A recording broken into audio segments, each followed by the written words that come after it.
Hey, phone says I'm live, waiting on YouTube. Waiting on YouTube. Whew. Oh wow. Okay, I have video, I have audio. It's the Nazarite, bringing you Hebrew lore from days of yore. Once again, coming at you from this fine Jerusalem evening. It is after 11 p.m. I'm tired, but I want to do this. I love doing this. It's gonna happen. I have a like and somebody here. Hello, somebody here. Already here. I praise God. All right, hang on a second. Wait, am I live? What's going on here? Okay, we're good. So wait, one person here, two people here. Hello, people here. How have you been? How you doing? Tell me what's up. Okay, so I want to acknowledge the people who gave on the super chat last time. So give a shout out to AT and to No Dog or New Doge, to Dale Gribble and to Matthew H for contributing all of the proceeds to the channel, right? All of the money on the super chats, the super stickers, whatever the heck it is, go to charity. And whenever I do get paid from YouTube, it will go to charity. We'll see how which charity and the transparency and all that. But thank you, good people, for donating. It is greatly appreciated. Hey, Robert is here. Robert, I have not forgotten about the two Ash Maze videos that we want to do back to back. What I want to do is, I want to have an evening where I know I have a few hours where I don't need to watch the kids. We'll do the reaction A, reaction B, and then go into a Q&A. So like I want to do it all in one fell swoop, and I haven't been able to do it yet. Hey, Nanaj is here. Hey, Nanaj. William Barry is in the house. Good to see you again, man. Good to see you. Okay, so a quick, there was something from, Christy, from Christy 6. Christy says this. Christy said, the Torah is a tool for ego correction. Similar to other literature, humans meditate on when seeking to live uprightly. It's a litmus test for the heart. A literalist perspective often, but not always, leads to justification of principle that directly contradicts the spirit of the law. So we're talking about the letter of the law and the spirit of the law. And sometimes if you look too much into the letter, it contradicts the spirit. She continues and says, oh, I'll give a quick aside on the cough. My parents were here last night, and they were like, hey, you know what? You had that cough last time when you had your allergies. I'm like, oh my God, that's right. I can't believe I forgot that I was diagnosed with an allergy. Finally, last year when I was 42, an allergy decided to pop up. So I started taking antihistamines yesterday and today, and I think that's what it is. It's the same sort of cough that I had a year, 2 years ago, whenever it was, and it was bugging me, and I wasn't showing any other symptoms. And then I started taking antihistamines once a week. I mean, now I'll do it a few days in a row to get it in my system. I started taking anti-allergy medication once a week, and then it kept the cough and any other symptoms at bay. And then I stopped because when the symptoms stopped, and I knew I hadn't done that for a while, I stopped, and now, you see, it's not like a cold. It's not like a dry cough from something. I don't know. It's probably allergies. Okay, so continues. Christy continues and says, the letter kill, right? Letter of the law, spirit of the law. The letter kills, but the spirit gives life. Even the daughters of Tzlofchad recognized the imperfection in the law, right? The 5 daughters of Tzlofchad who told Moses that our father Tzlofchad didn't die with those who were part of the golden calf, and he died without sons, so what will happen with his plot of land, right? His inheritance. And they end up getting it, and they need to marry their cousins to keep it in the tribe, right? So she continues and says, when Moshe took their grievance into consideration, his decision became law. Humans are meaning-making machines. Meaning-making machines, I love that. And meaning becomes subject to the humans who receive the word and interpret it. Right? Again, speaking of the spirit of the law and the letter of the law. This brings the subconscious into play, she says, whether we acknowledge it or not. Carl Jung does have a lot to say about this, right? Because I mentioned in the short that I did that somebody said that the Torah is all fairy tales, and I said, if you think fairy tales don't matter, ask Carl Jung, hence why she is referencing him. I love his work, she says. Was he perfect? No, none of us are. But he offers a lens through which we can tap into the unconscious aspects of our existence, which very often direct our action unbeknownst to us. Kabbalah spoke to him, she says, and it can speak to those who need medicine for the soul within the context of Torah study. What a beautiful, pardon me, What a beautiful comment by Christy Seeks. You can tell from the comment she really is a seeker, huh? I mean, we all are to some degree, but to leave a comment like that, it was truly, truly awesome. Okay, let's continue in the chat over here. Paula Harrison is here. Hey, Paula. Oh, it's Robert and Paula's user. This is Robert. He says, I know you've been getting questions on the Synagogue of Satan. I sent you a video from a Messianic explaining its definition. Well, I know you told me the definition, that your definition is that it's Christians who say that they are Christian, but are not really Christians. I know that you said something like that. Batiku Ray is here. Hey, Batiku Ray. How you doing? ברוך אתה אדוני אלוהינו, מלך העולם, שהכל נהיה בדברו. Still a bit too hot. I added lemon this time. Okay, I've got green tea with lemon. So even if the cough is due to allergies, at least this will help with a bit of the raspiness or whatever. Okay. Now, so what Christy said was really, really great. Siumi says, absolutely, talking of the Bible, he says, I just started reading the Bible in my late 40s, and it's amazing the amount of knowledge and strength through mental power. Wish I had it from childhood, he said, to which I told him that I'm so very thankful, despite all of the insufficiencies, despite all the negative things about organized religion and Jewish orthodoxy. And they do exist, some negative things do exist, but I told him that I'm so grateful, so thankful to my parents for raising me with the Torah, for raising me with the Bible, for raising me in Jerusalem, where it's just, and yes, and even sending me to religious schools, even though I'm not raising my kids religious, and I'm not sending them to religious schools, and I have my reasons, but I'm so very thankful to my parents who who raised me religious, sent me to a religious school, because despite all of the negative things, there's something totally amazing about being in that life immersed in the Bible. Now, we may not have I may not send my kids to religious schools, nor am I raising them religious, but I am raising them in a household that that puts an emphasis on Torah and commandments. Lil Bod says, I wish I was raised religious. I'm atheist and really can't bring myself to believe the God narrative. I find it very compelling and beautiful. Well, you see, that's just the thing. Being raised religious doesn't mean you stay religious. It just means that, yes, you're indoctrinated to some degree, but you are your own master. I know that a lot of things, especially in the maybe stricter religions and stricter facets of other religions, I don't know what, sometimes you really, really cannot escape the indoctrination. Sometimes it's ingrained so deeply in you, you need some extreme therapy or a long time of regular therapy or, I don't know, some sort of exorcism, right, to exorcise the demons of organized religion out of you and leave the good stuff. But you don't want to throw the baby out with the bathwater, see?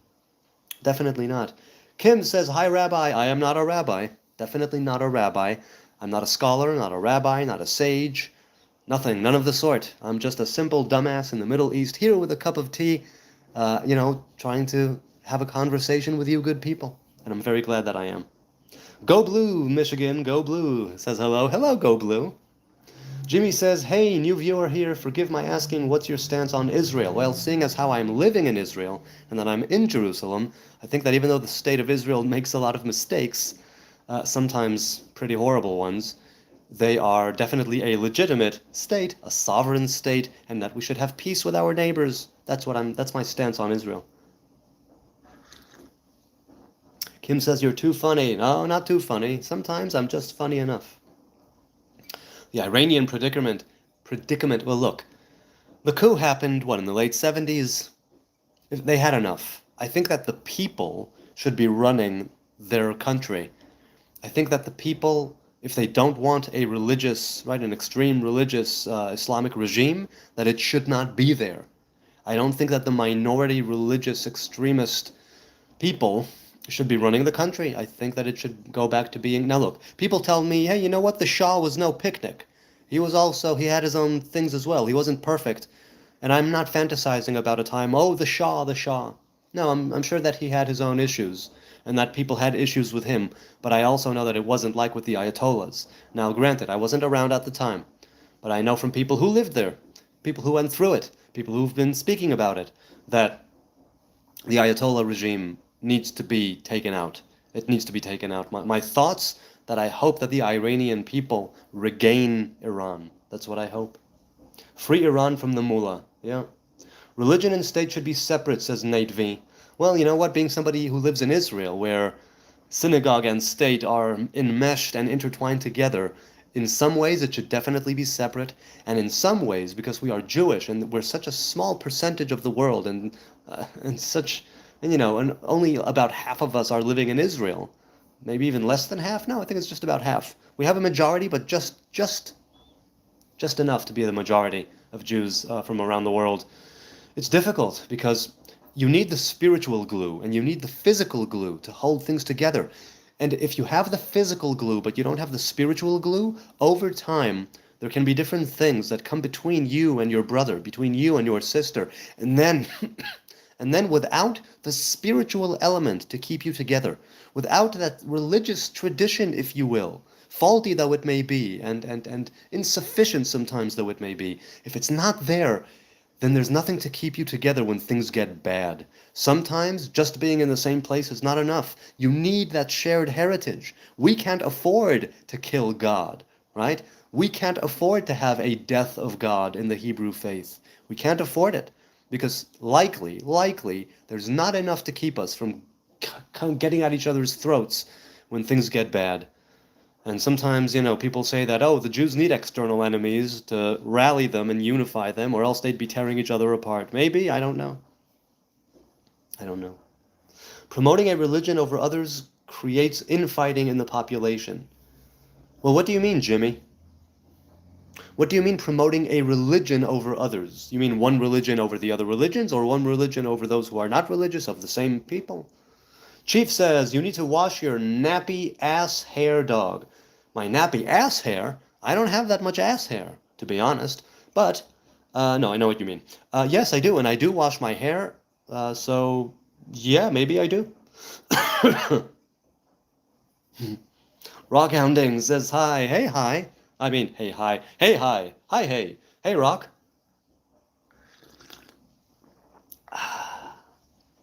You already killed the Son of God, says Chief. Well, I don't believe it isn't. I don't believe that Jesus, assuming you're talking about Jesus, I don't believe he was a son of God. But I believe it was the Romans who put him to death. I made this point yesterday or the day before. If the Sanhedrin had put him to death, he would have been put to death in a kosher way by the Sanhedrin. So that was not the case.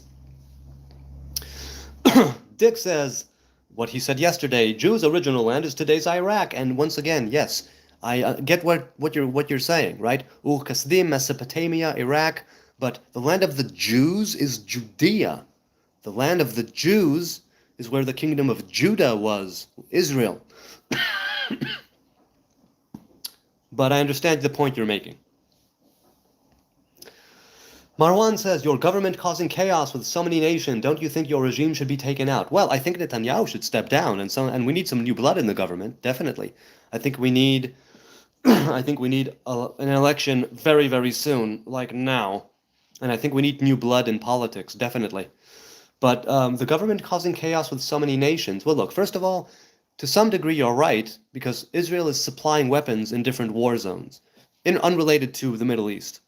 But in a different way, if you're talking specifically about the Middle East, then no, it's the Middle East that has a problem with Israel. It's not Israel that has a problem with the Middle East. But about causing chaos, I suppose you're right. If you're talking about supplying weapons and munitions to other countries, other nations, war-torn areas, then yeah, Israel does do that. But that's not Netanyahu that did that. It's many people even before Netanyahu that did that. Religion, says Lil Bot, is very useful to teach ethics without pushing it in schools.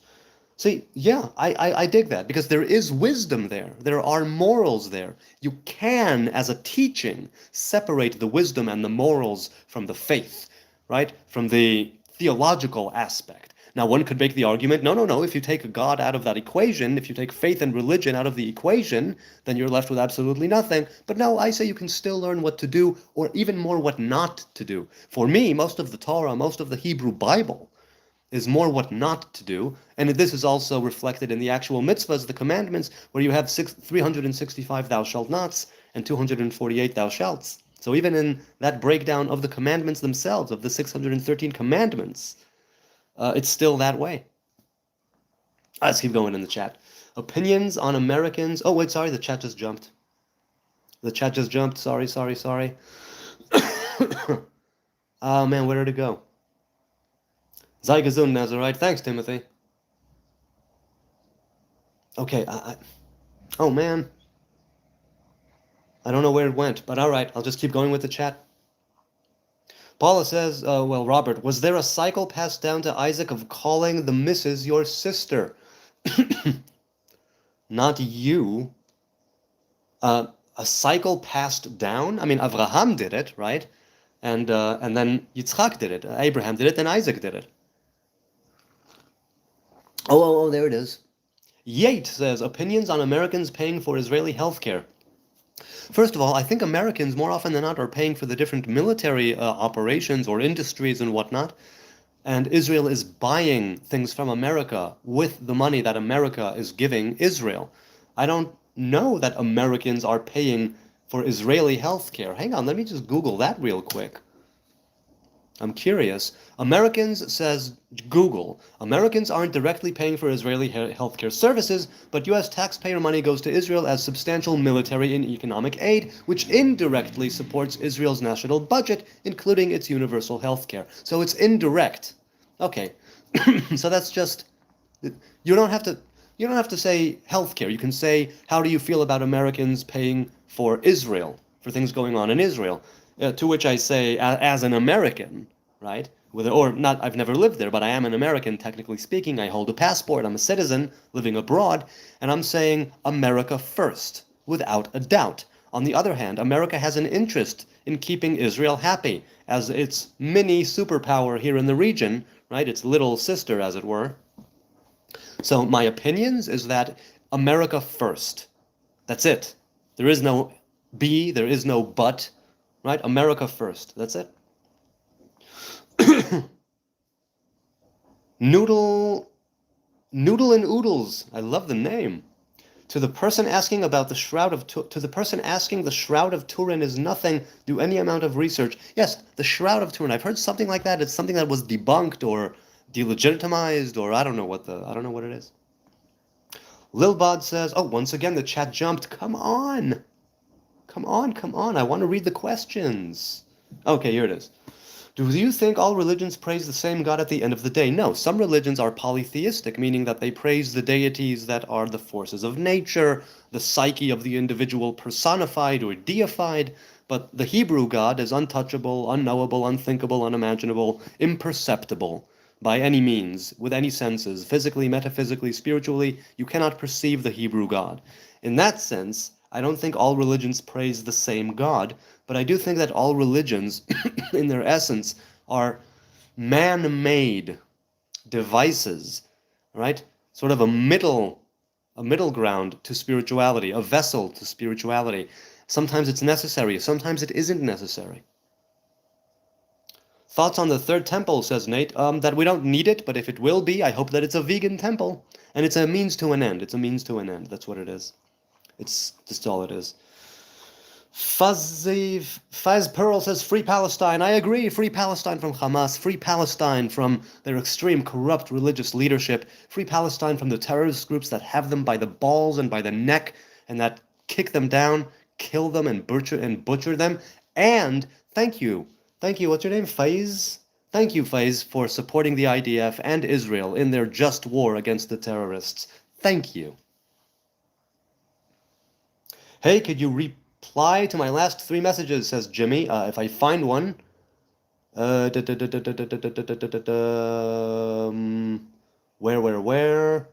I don't see you, man. You must have been way back. Jimmy, can you reply to the last 3 messages? No, man, I can't see them. The chat is like going...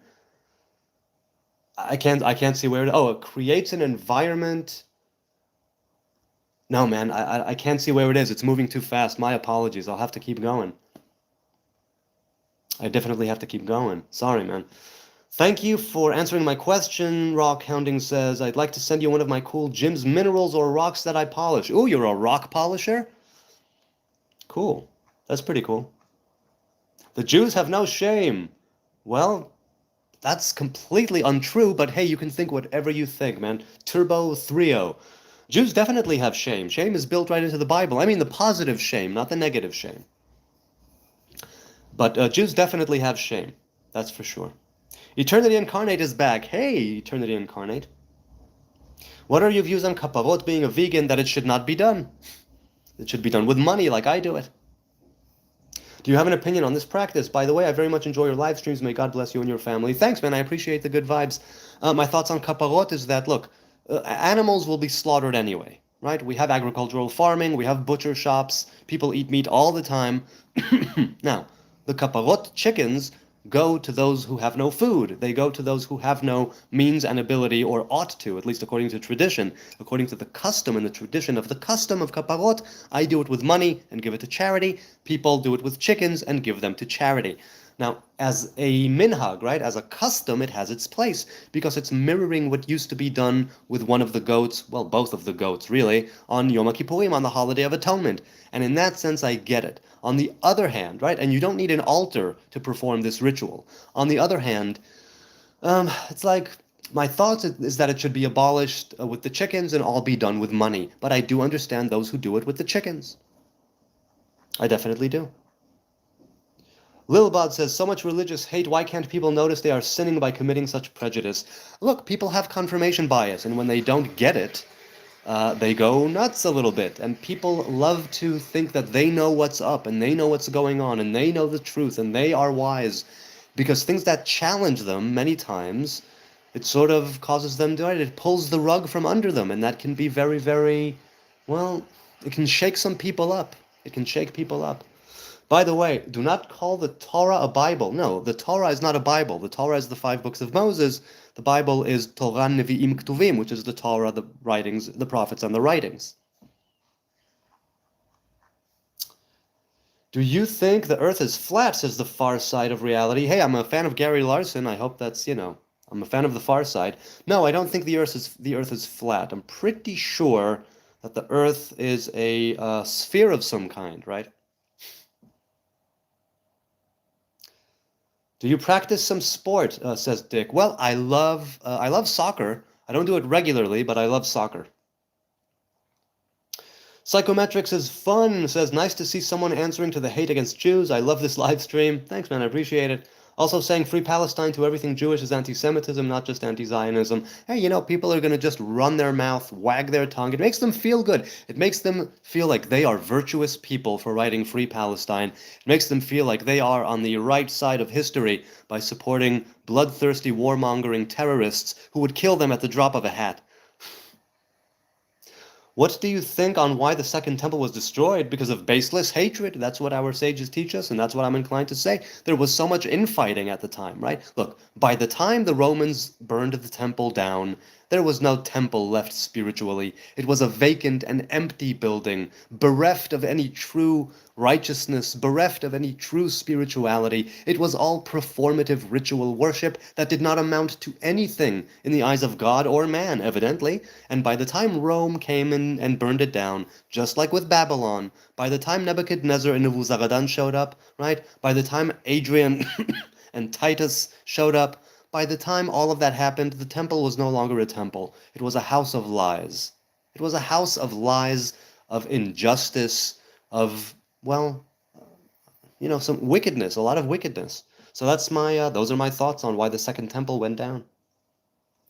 Kicked out of 109 bars and everybody else is the problem. Oh, of course not. I'm not going to say the Jews were never a problem. But, hey, Bilbo Baggins, nice to see you, man. I love your book. No. The Jews have been kicked out of many countries for many different reasons, but basically, look, the basic element there is Jew hatred, and the fact, to wit, Jews are anti-Semitism as far as Jew hatred, right? You don't have to be an anti-Semitic. Jew hatred has always been around. People make up reasons, people point to different reasons, people will cite any reason to kick out Jews. Any reason at all, and I've spoken of this many times in the live stream. And I didn't say everybody else is the problem. I believe the Jews can be a problem. But I also believe that other nations make Jews a problem, make Jews into a scapegoat, make Jews into those who can be kicked around, pushed around, persecuted, and get away scot-free.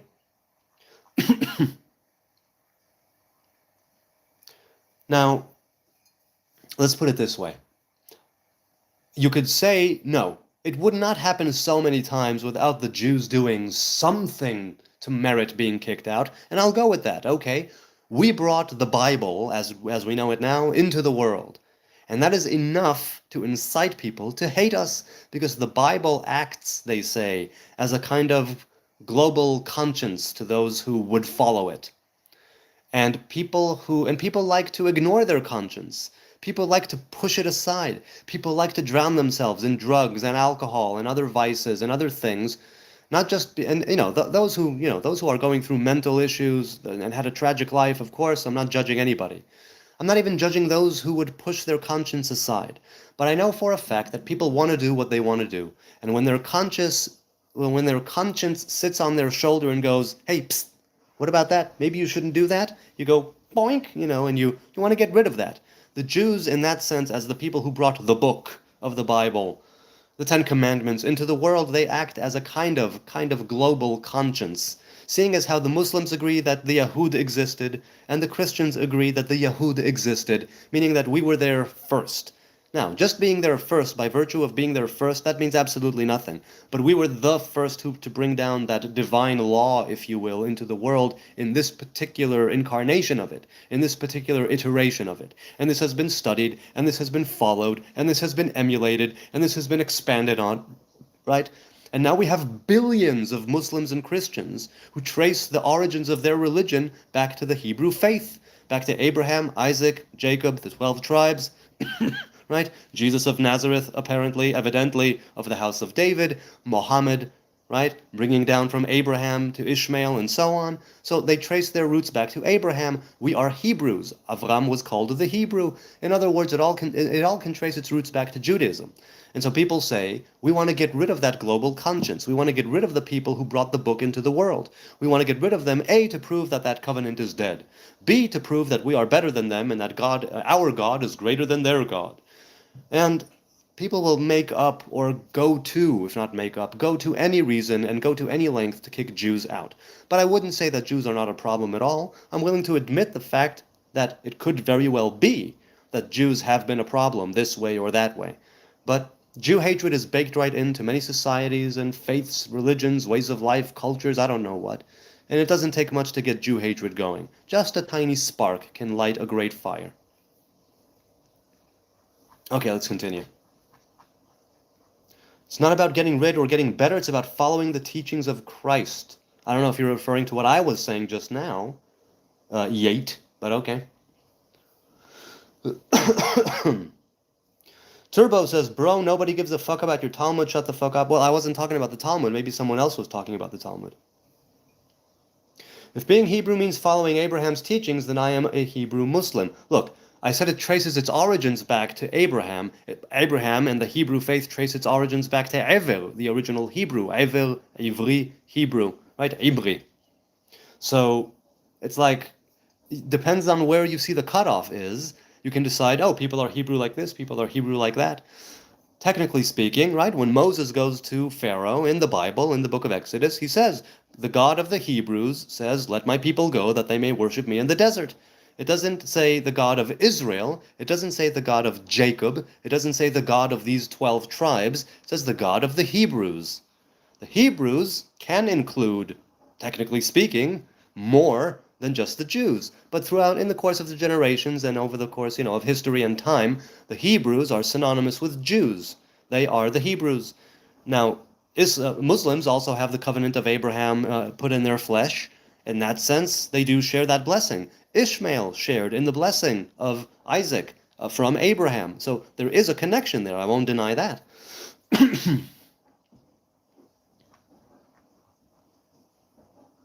Simon Sprunky Lover says, your language, it is Hebrew, and Hebrew means the crosser. They cross, that's right, Ever, Ivri, that's right. They cross from one place to Palestine. That does not make you the owner of the land. First, I didn't say I'm the owner of any land, so don't put words in my mouth. Second of all, Hebrew means A, from the descendants of Ever.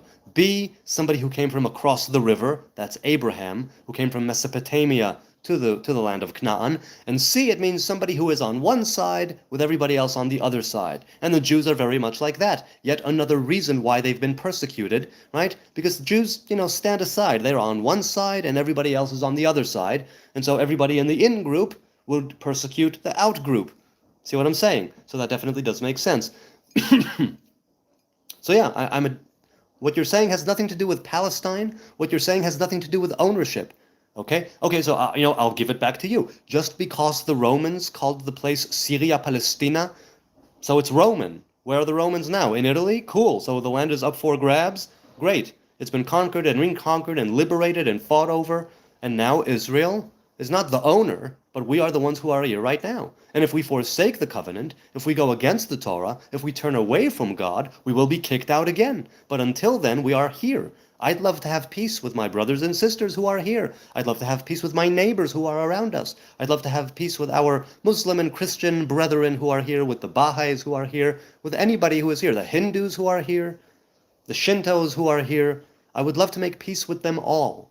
So don't put words in my mouth. And don't presume to know what I stand for or what I consider Hebrew to be or not be. Okay.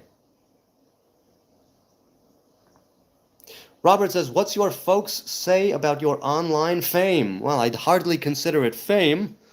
I mean, they're not fans because they say there's too much Jesus in the channel, which I tell them every time. It hasn't come up in a long time. I know their stance. And they go, or they at the time went, it's too Jesus-y. And I go, yes, but there are many Christians in the world. The majority of people online on my channel are Christian. They have questions. I will address them. I don't want to censor. I don't want to just talk about Judaism. I didn't say that the channel is about Judaism. I said the channel is about faith, spirituality, religion, and self-development through the lens of a modern-day Hebrew Nazarite. I didn't say it's about the Jewish faith. I didn't say it's about Torah. I didn't say it's about the commandments. Of course, it encompasses all of that. But I'll discuss any faith. I'll discuss any religion, any way of life that has some spiritual merit. I mean, I'll discuss farts and, and bath bombs, whatever.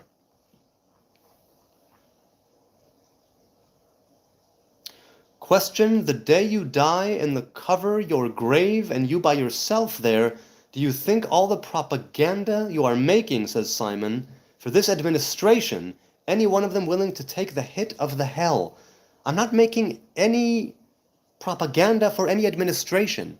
I have my own experience of living here in the land of Israel, with the people of Israel, and with Muslims, and with Christians, and with Hindus, and with Shintos.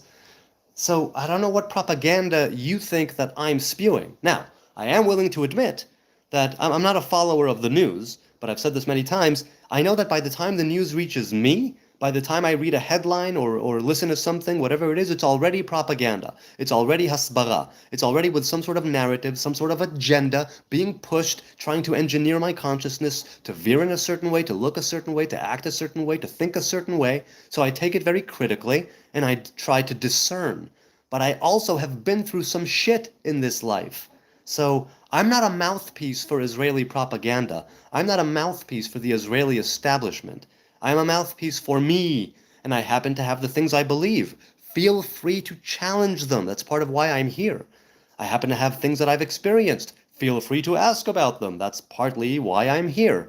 But don't put words in my mouth. Also, when I die, I won't give two craps about anybody in the administration. I won't give two craps about any propaganda. My body will be dead in the cold, cold earth. My soul, my spirit, my life force, that will move on. And I will have no worry or concern pertaining to this world that has to do with me. That's kind of what I have to say about that, and I might be wrong, but we'll see. Guys, stop the negativity, says Lilbot. It's not very Christian of you. I don't think they will listen to you, but thank you for trying. XX says, would you be willing to perform a Brit Milah on my son? No, because I am not a trained mohel, right? I'm not a trained performer of circumcision. So I didn't want to do it on my kids. I hired an external mohel, right? I didn't want to do it on my kids.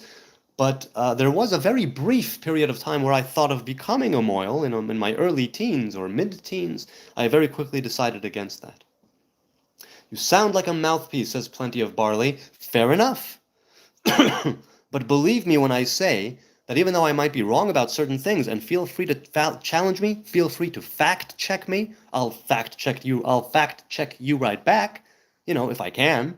I'll challenge you right back if I can, but I don't pretend to have the answers. I don't pretend to have all the knowledge. I don't pretend to have any wisdom than anybody in this chat or anybody in this world. I don't pretend to know better, be better. I'm not the holier than thou type of individual, and I won't be saying things in defense of Israel just in defense of Israel as such. So again, feel free to push back, but give me actual things to work with. Give me sources, credible, objective sources that are not Al Jazeera or Haaretz.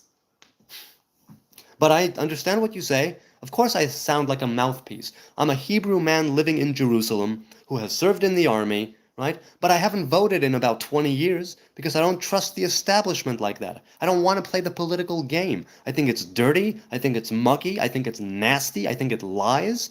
And I think it's full of propaganda and cover-ups and conspiracies that some of them are actually true. And I don't want to play my part in that. So yeah, I'm a good civilian, I'm a good citizen, I do my duty, but I don't want to play that political game. What's the issue with Al Jazeera? The issue with Al Jazeera is that they are a Qatari establishment and government mouthpiece, and as such, even places like Egypt and Saudi Arabia do not want them there, and have kicked them out of there, or did at the time, maybe they're back, I don't know. If you have Arab Muslim countries, right, that don't want Al Jazeera, that in and of itself should tell you something about who they are speaking for and why. And they are vehement supporters of Hamas, right? So, the Qataris, I don't know them personally, but I know that if you are willing to harbor the millionaires and billionaires of the top echelon of Hamas that steal all of their people's money, that doesn't mean that's not a good thing. Not a good thing. That's the issue with Al Jazeera. Look, every media establishment, every media corporation, every media company, whatever, is biased in some way because they need a budget. That budget is coming from somewhere, whether it's the government or whether it's an external investor or a group of investors or somebody who owns it that has an agenda that they want to push. These things take money. It takes money to run a media company, right? The people who have the money have the power, and they're not voted in, so they can do what they want. Okay, let's continue in the chat. Parsha time, says Matthew. At what point do you think Moshe's hesitation turns into refusal? And why does Torah mark that moment sharply? Do you see Moshe as accepting leadership or ultimately surrendering to it? Well, he said, Shlach na b'yad tishlach. Moses did not want to be sent out. He did not. And he tells him, he says, at the end of the Torah portion, he says, it's like, since you've sent me, you haven't done good for these people. And God tells him, oh, you'll see, just give it time. Give it time. Why does the Torah mark that moment? I believe in some ways it does it to humanize Moshe. And in another way, it's that hero's journey. In the beginning, there's refusal, right? In the classic cinematic screenplay, right, 3-act structure or 5-act structure, the hero at first refuses, but is then pushed against the wall, right, and reaches a point of no return where they must go on the journey and they accept it or surrender into it, as you say. And I think because there's a lot of cinematic elements in the Torah. I think the Torah is a lot of stories, allegorical stories, archetypal stories, and Moses is that archetypal leader, the good shepherd, if you will, one of them anyway, one of the 7 traditional shepherds of Israel. And so he refuses, but is then sort of nudged into it, despite him not wanting to do it, wherein he discovers that, yes, I can do this. So, that kind of thing. I might be wrong, though. Jews can be very annoying, says Tony DiCaprio. I agree. People can be very annoying, right? People. Jews can be very annoying, I agree.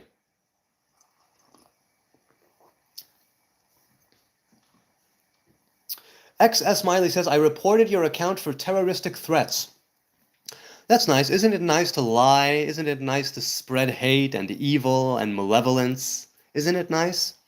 Well, XS Smiley, which terrorist threats did I make?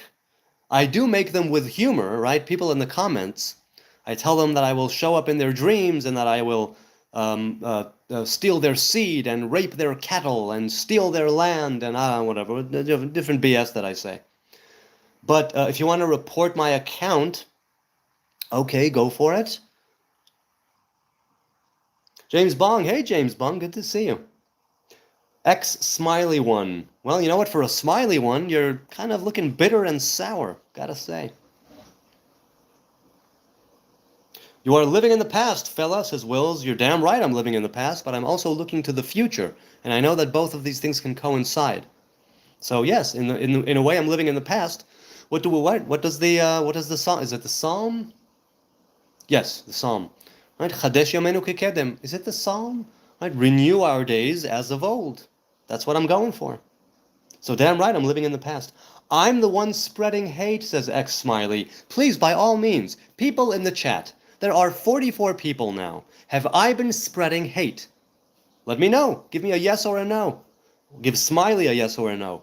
I happen to think from people telling me, not because I think this, I happen to think from being online for many years that I'm able to be very level-headed, I'm able to acknowledge the wrong things that Israel does when it does, and I'm not acting as a mouthpiece, and I'm not spreading hate. But people, X-Smiley just levied an accusation against me, saying that I'm spreading hate.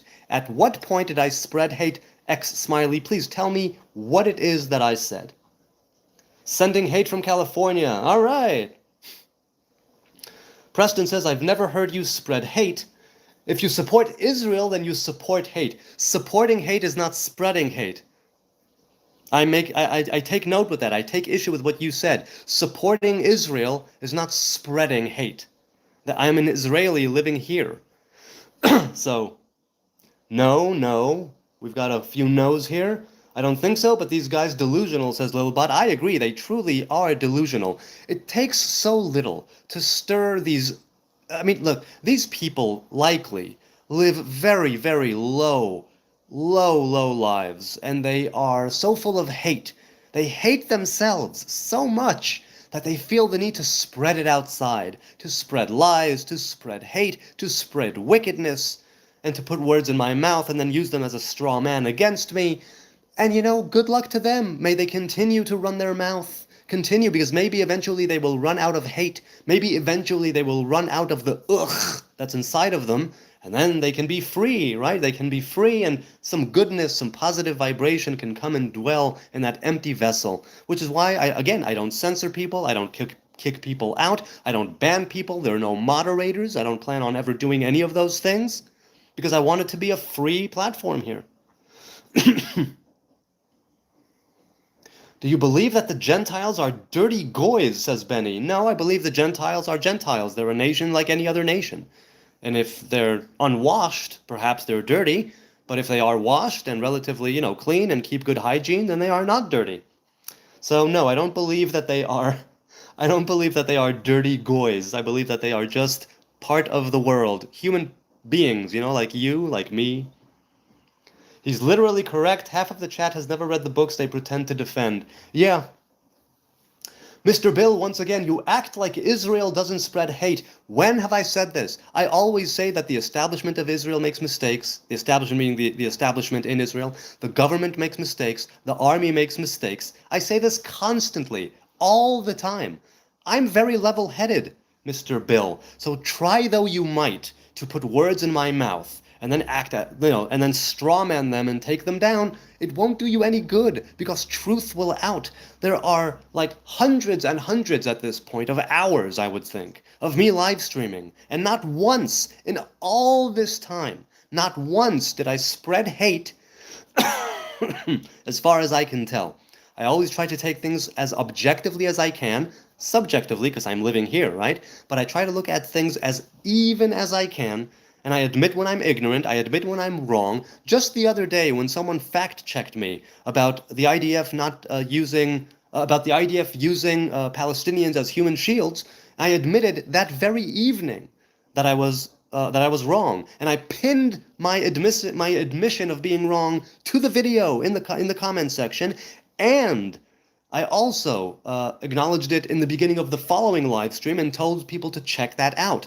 So any way you look at it, I'm not spreading hate, I don't support hate, I'm an Israeli living in Israel, and you seem to have a major issue with Israel. So if anybody here is spreading hate, it's you.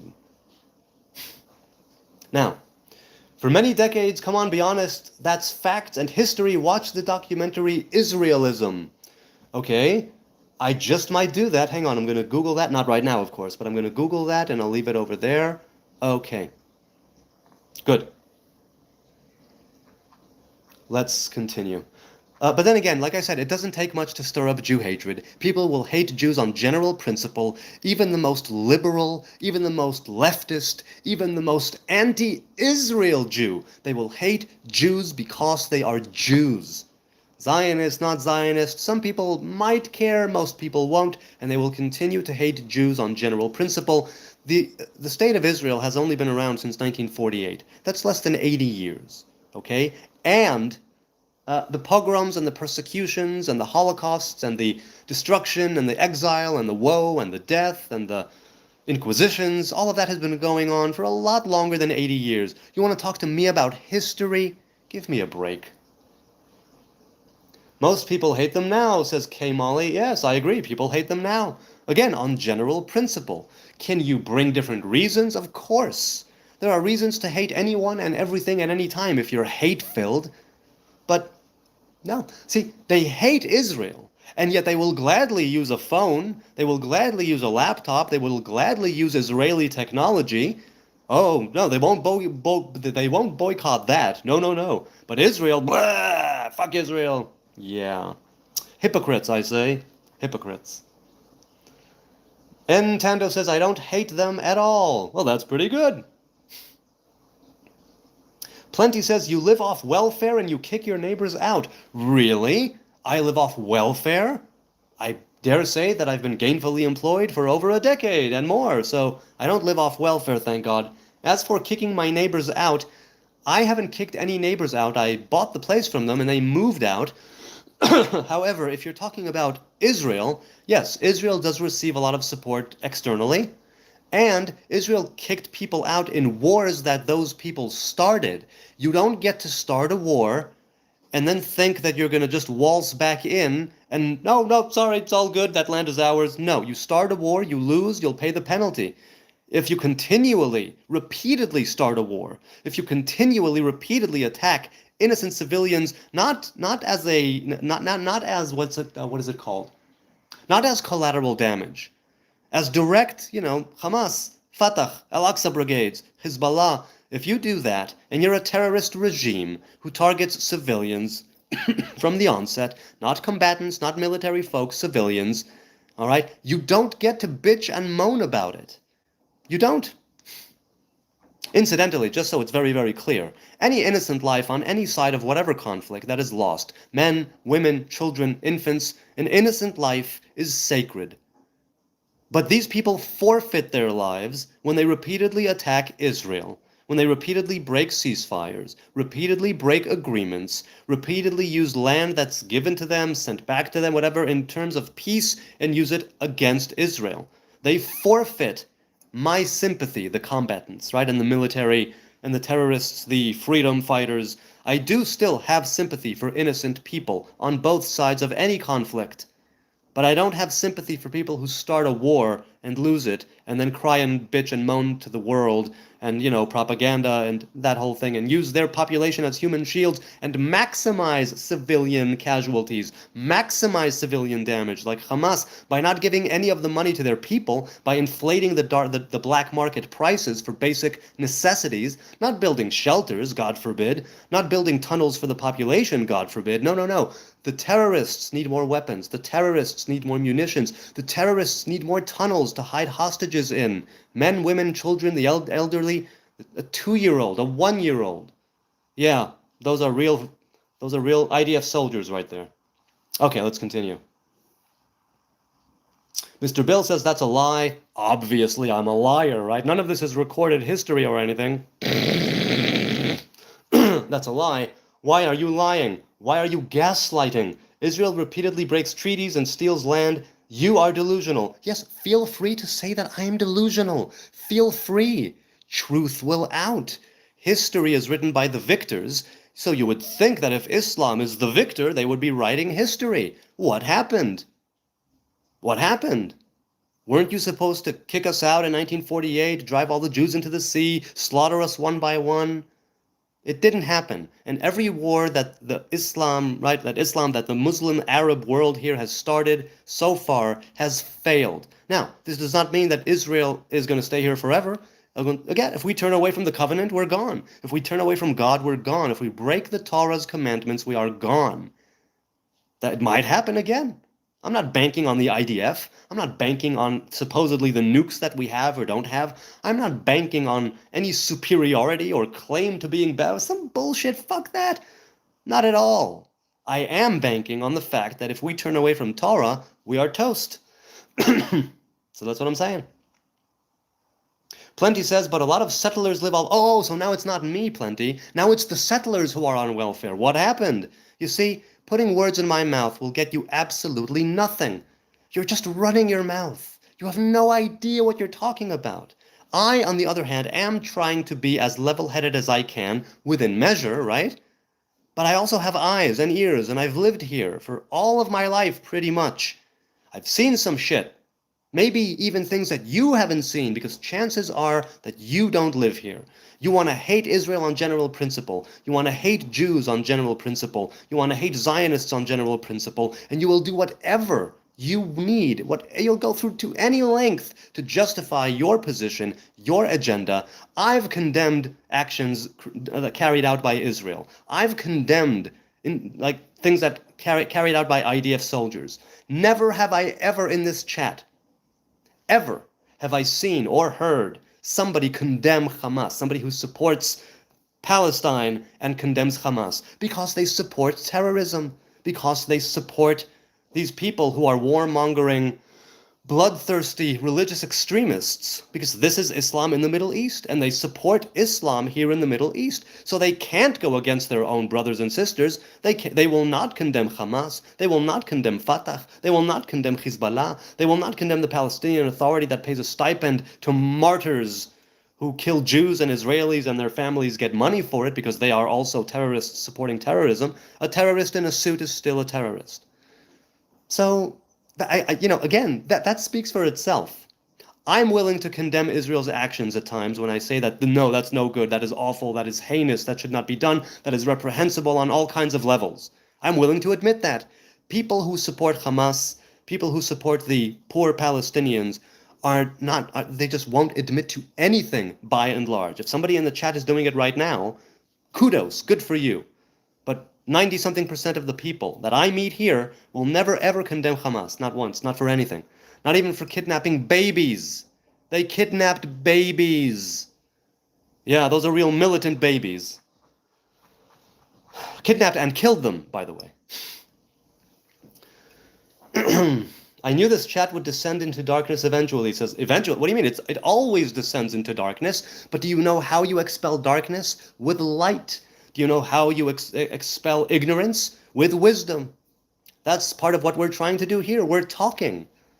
Right? I'm not the light bearer. I'm not the wise one. We are collectively trying to reach common ground, to build bridges of understanding. This is how peace is made. This is how love is shared. This is how common ground is built. But, of course, people who support Hamas can't admit that Hamas is wrong in any way.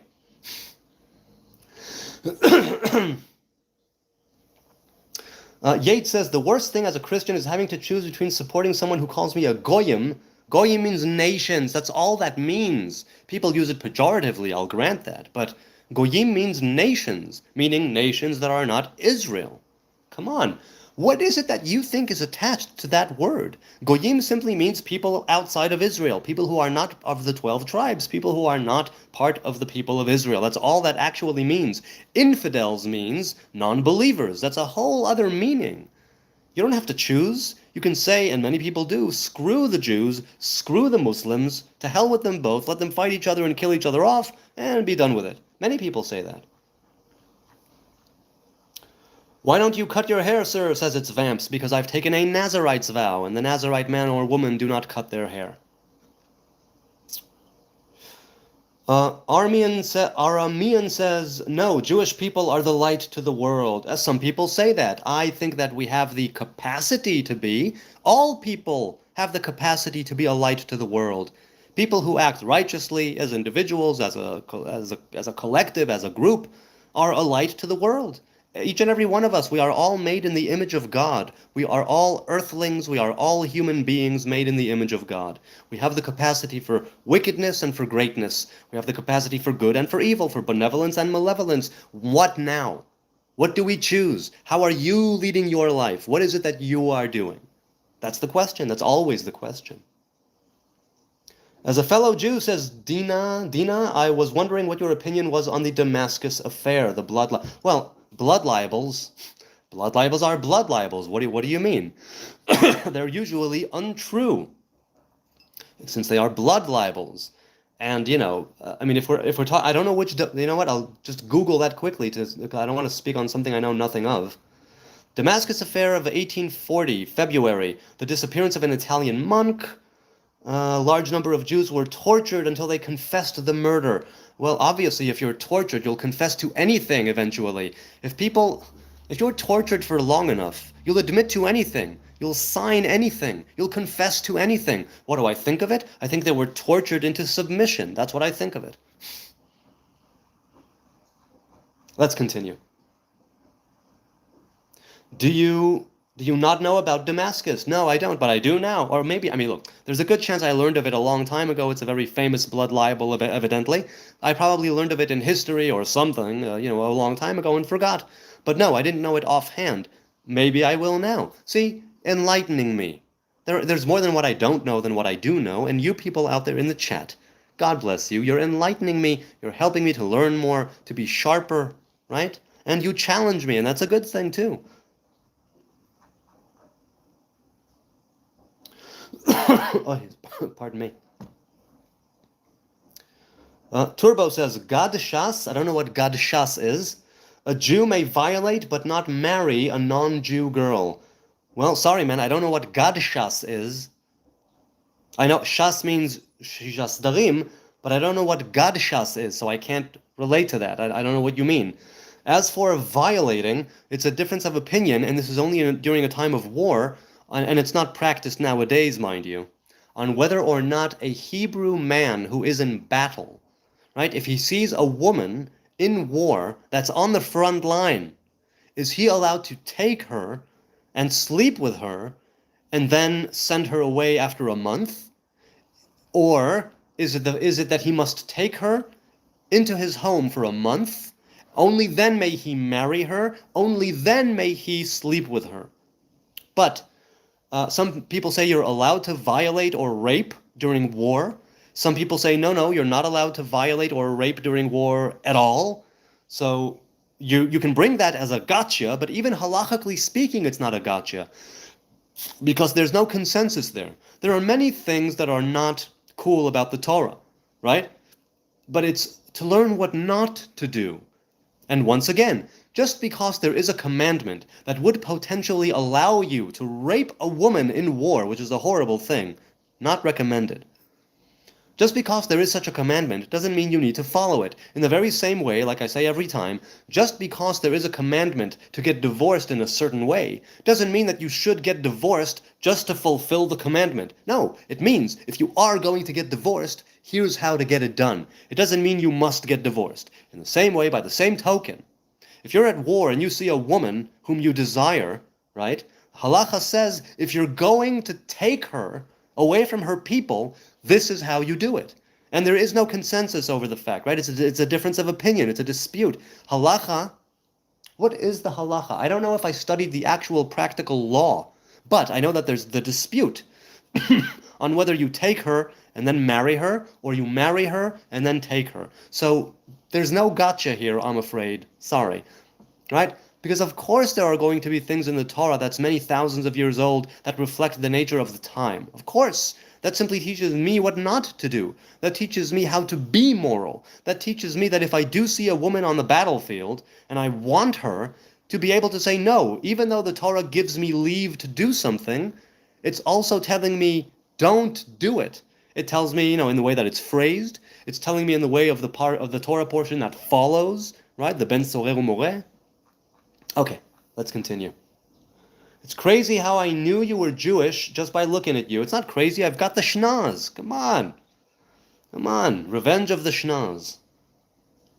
You ain't getting any birds, dude, says Geiststone. I'm not looking for birds, and if you mean chicks, if you mean women, no, I have one woman, and that is enough for a lifetime. Believe me.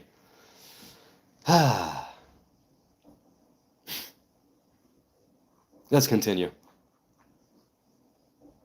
Yo, bro is fucking hilarious, says Yate. All right, cool. What do you think about atheists, says Jim Smith. I think live and let live. That's the rule that I go by. I think atheists are altogether good. They can still be virtuous. They can still be righteous. It doesn't matter if they believe in God, don't believe in God, follow this, follow that. If they are righteous and virtuous, right, in their own, but even by their own definition, which sometimes may go awry, but you know what I'm saying, if they're seeking to become better people, they are all right in my book. That's it. That's where it goes. Do you have any Muslim friends? Do I have any Muslim friends? Not recently. Not recently. I don't have any.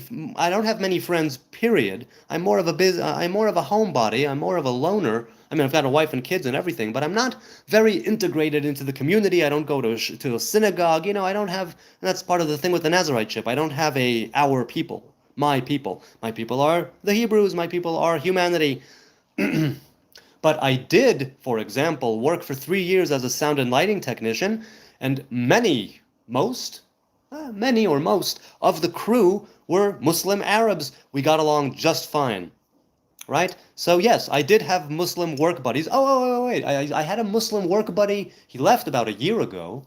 So I wouldn't consider him a friend in the sense that I hang out, but then again, I don't hang out with anybody after work from the office. So in that sense, yes, the close that can be to a friend, like somebody who I engage with, and have a cordial relationship with, and you can crack a joke with, share food with. Yes, I have had Muslim friends in the past. Triple J. Hello, are you familiar to what Kabbalah pointing to, says Jonah, or Joan, Nag? Yes, Kabbalah is pointing to the Creator. Kabbalah is the lore of the 10 Sfirot, right? The clothes, the garments, the attributes in which the divine reveals himself to the world. And the point of Kabbalah is to study the relationships between the different commandments and the different 10 Sfirot, to study oneself and the anatomy of the human being as the image of God, spiritually speaking, and to make the connections and eventually to unify, right, the divine masculine presence and the divine feminine presence and bring new life, new light, new revelation into creation. Right? Kabbalah is about the practical, not Kabbalah Ma'asit, not like the magic element of it, but the intellectual element of it and the meditative element of it, the element that has to do with the Torah and the commandments, not the types of things where you warp and twist the elements and the forces of nature. Not talking about that. I'm talking about simple, straight-up lore of the 10 Sfirot. It's all pointing back to the divine, right? To the Most High God, and how we can get close to the attributes of the divine and manifest them as individuals in fullness and personify the image of God that we were all created in. Do you force religion on your children? No, I'm not raising my kids religious. I'm not raising my kids religious. There are certain things that I would force, let's say, as part of you're in this house and that's how it's done. But no, I don't send them to religious schools. I don't I don't send them to synagogue. They don't wear a yarmulke or a skull cap, a Jew hat, right? But we do have a house that is steeped, as far as I can tell, in good vibes, right? I grew up religious. There were times when I was feeling sad because I thought God was angry with me. I never want my kids to ever feel that their creator is angry with them because of something that went on in this house. And that was one of my goals, one of several goals that I said that when I leave my parents' house and I have my own home, I'll do things differently. That's one of them. So no, I don't force religion on my kids, and I never once throw anything in their face that is based on religion or the Torah or the Bible. I do say, hey, we have certain rules in this house and this is what we have, and outside you can do what you want. Not many, by the way. I'm picky and I'm choosy about the rules in this house. Not many at all. And I also tell them straight up, when you're not in this house, you can do what you want. I'm not watching you on a camera 24/7. I'm not Big Brother. And when you marry, you can marry and have your own home and lead it however you want. I want you to lead your own life. I also know that Torah and mitzvot, right? Torah and commandments, if you force religion on a person, maybe they will rebel against it. I don't want that to happen either. I would want them, if they do decide to carry on the traditions of our Hebrew fathers and mothers. I would want it to be from a place of love and from joy and from acceptance and not feeling like they're trodden and beaten down and like they are disappointing God or some crazy crap like that. So no, I don't force religion on my kids. I never did. I never have. I force certain rules that are in the house. You can call them religious, but I'm not raising them religious. Sure thing.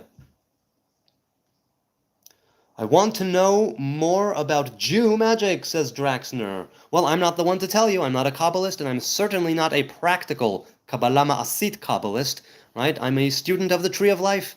I love learning Kabbalah. I do it on specific days, specific times, specific books. As far as I'm concerned, even after many years, I'm also still only learning introductions to introductions of introductions. That's how I see it, that's how I say it, that's how I feel about it. But without a doubt, Kabbalah has had a deep and meaningful impact on my life. I've been learning and studying Kabbalah on and off, more on than off, since I'm 16 years old. So it definitely has left a great reshimu, a wonderful impression on my life. As for Jew magic, ask a Jewish magician. I am but an apprentice. Whoa, the chat is here. Sean Hurwitz, says Robert. Why, was he here? Did I miss him? Have you read the Bible at all, says Mark. Are you talking to me? Yes, I've read the Hebrew Bible. If so, what did you find the most interesting? What sticks with you? Well, I'm a Bereshit man. I go with, Genesis is my favorite Torah portion. Genesis is my favorite, the story of creation, because everything always goes back to Eden. As far as I'm concerned, it all goes back to Eden. It all goes back to Eden. I seek to live more Edenically. I seek to lead a more Edenic life. Obviously, we were cast out of Eden. Certain aspects and elements of Eden I would be foolish to want to bring into creation right now. For instance, I'm not going to go and walk around naked, but I am a fan of nudity, and I don't mind nudity, right? In that way, it is kind of Edenic. Of course, it was a little different, but you know what I'm saying. But, I'm vegan, and that's an Edenic thing. I have a one-on-one relationship with God. That is an Edenic thing. I married my first girlfriend, and that's an Edenic thing. So, do you smoke weed? I used to, and I quit, and I'm happy I quit. I'm a fan of cannabis, but I don't partake of it anymore. As always, whenever I mention psychoactive substances, people, if you're going to use a psychoactive substance, give it respect, do it properly, do it cautiously, be discerning. Set and setting are key. Whether it's synthetic, whether it's organic, whatever it is, treat sacred substances with caution. That's what I'm saying. Okay, let's continue. Are there really Jewish space lasers? Says Sea People did nothing wrong. Well, the Sea People did do nothing wrong. That's an astute observation. How very, very true. I don't know what Jewish space lasers are. I wouldn't put it past the IDF and, the Israeli security agencies. I would not put it past them to put lasers on the satellites that we send up there. To what end? I don't know. I wouldn't put it past them to put them for defensive purposes or offensive purposes. Now, what there is, it's not space lasers. What we do have is lasers that will eventually, and are still currently in testing phases, become the new anti-aircraft weaponry. Because right now we have the Patriot missiles provided by the states, and we have the Iron Dome. But now and we have Kela David, right, David's sling, and we are going to have lasers, but that's not space lasers. So if you are actually talking about the space that's outside of Earth, I'm assuming that Israel did something, with at least a few of the satellites that it has sent up over the years, and that it has a few tricks up its sleeve. Israel always has something up its sleeve. Lilbad says, Sir, have you plans of posting longer videos, or do you not have the time to produce such content? What do you mean longer videos?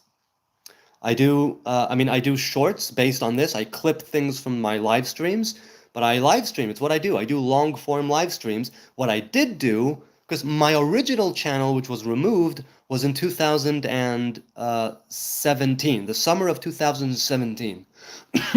So back then, I started it with short videos that I recorded, that I edited, that I had an intro and an outro and text and And a few months after that, I'm like, screw that. I want to go raw. I want to go live. I want to go now. To have that in the moment feeling, the magic that's happening here, that's what I live for. That's what I love. I'm not against making videos. I just don't have the patience, don't have the time, or the inclination, really, to make videos. So will I be posting such content? Who knows, but I don't think so. I'm more of a long-form Q&A live stream sort of dude. I've been that way for years, and I don't see myself changing. But I might. Do you play chess? Yes, I'm not good, but I play. Or any other, or Go. I haven't played Go in a long time. Or any other modern board games. Well, my family and I sometimes play Monopoly. A few weeks ago on Shabbos, I kicked my boys' asses. We had to stop in the middle because the baby woke up, but I had more money when we had to say goodbye. However, I did not have a single Monopoly, and my Crown Prince, the elder one, had 2 or 3 Monopolies.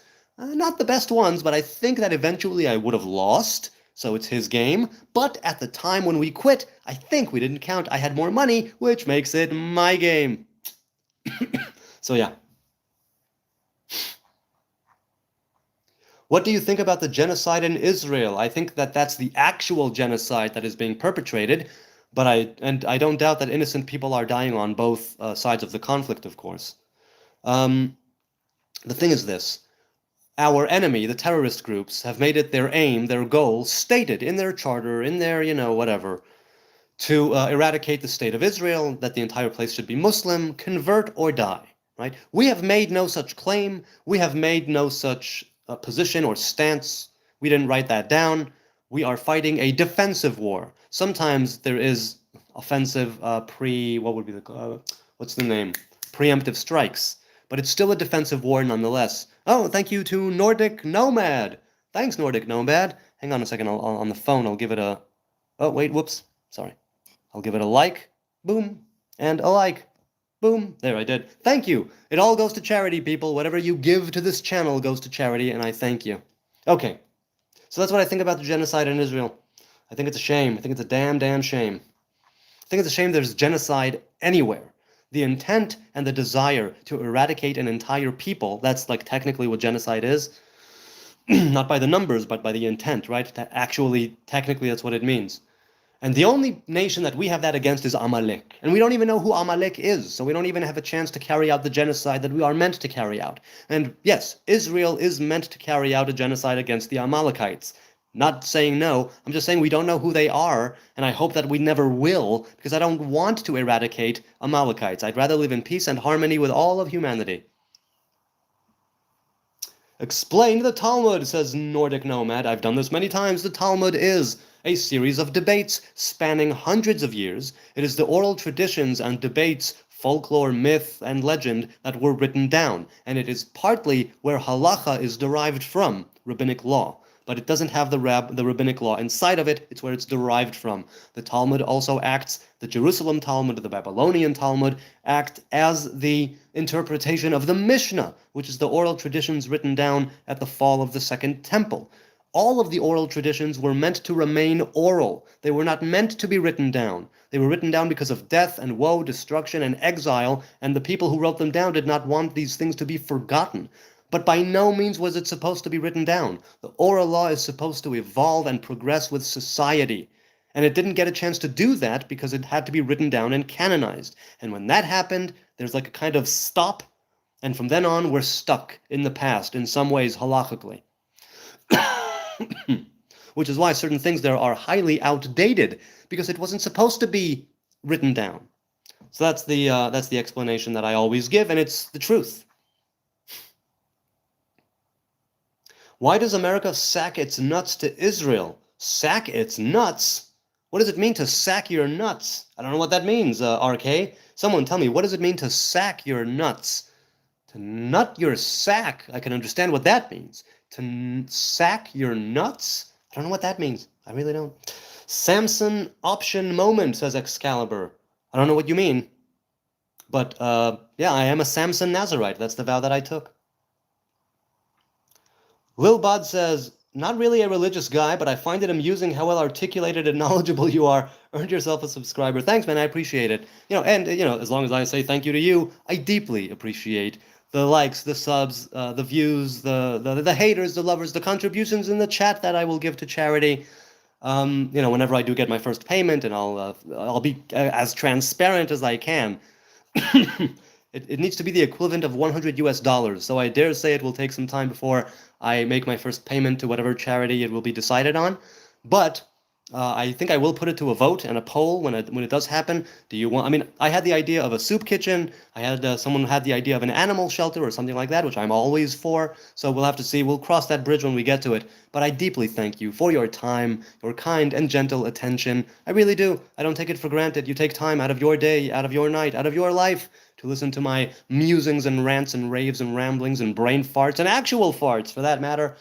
And I really appreciate it, and I hope that it's of some value. I know it's of value to me. I hope it's of some value to you. And if not any value, maybe some entertainment, if not actual value. Intent to commit genocide, says Tommy. Yeah, that's what I'm talking about. Use the money on a haircut, brother. No thanks, inverted bandana. I will not be cutting my hair. I hope to go to my grave still under this vow, and when I die, they shall wrap my hair around me like death shrouds. That's what I would love. I would really love to be buried, with the hair all around me. Who knows? I might wake up tomorrow all bald. Maybe, God forbid, I will get a disease and my hair will fall out. I'll still be a Nazarite. The Nazarite ship remains. Hey, thanks to Stefan. Thanks, Stefan. I appreciate it. I mentioned, right, the dry cough.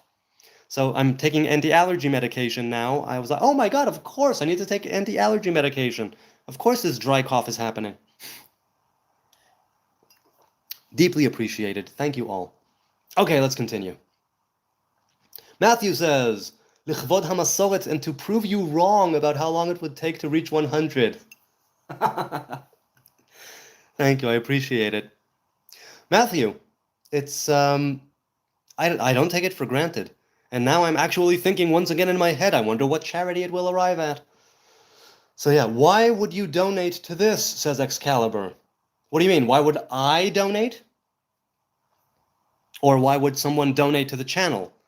I have no idea, you'll have to ask those who donated. As for why I would donate, it's because I wanted the YouTube channel as a YouTube thing to be not something I make money off of.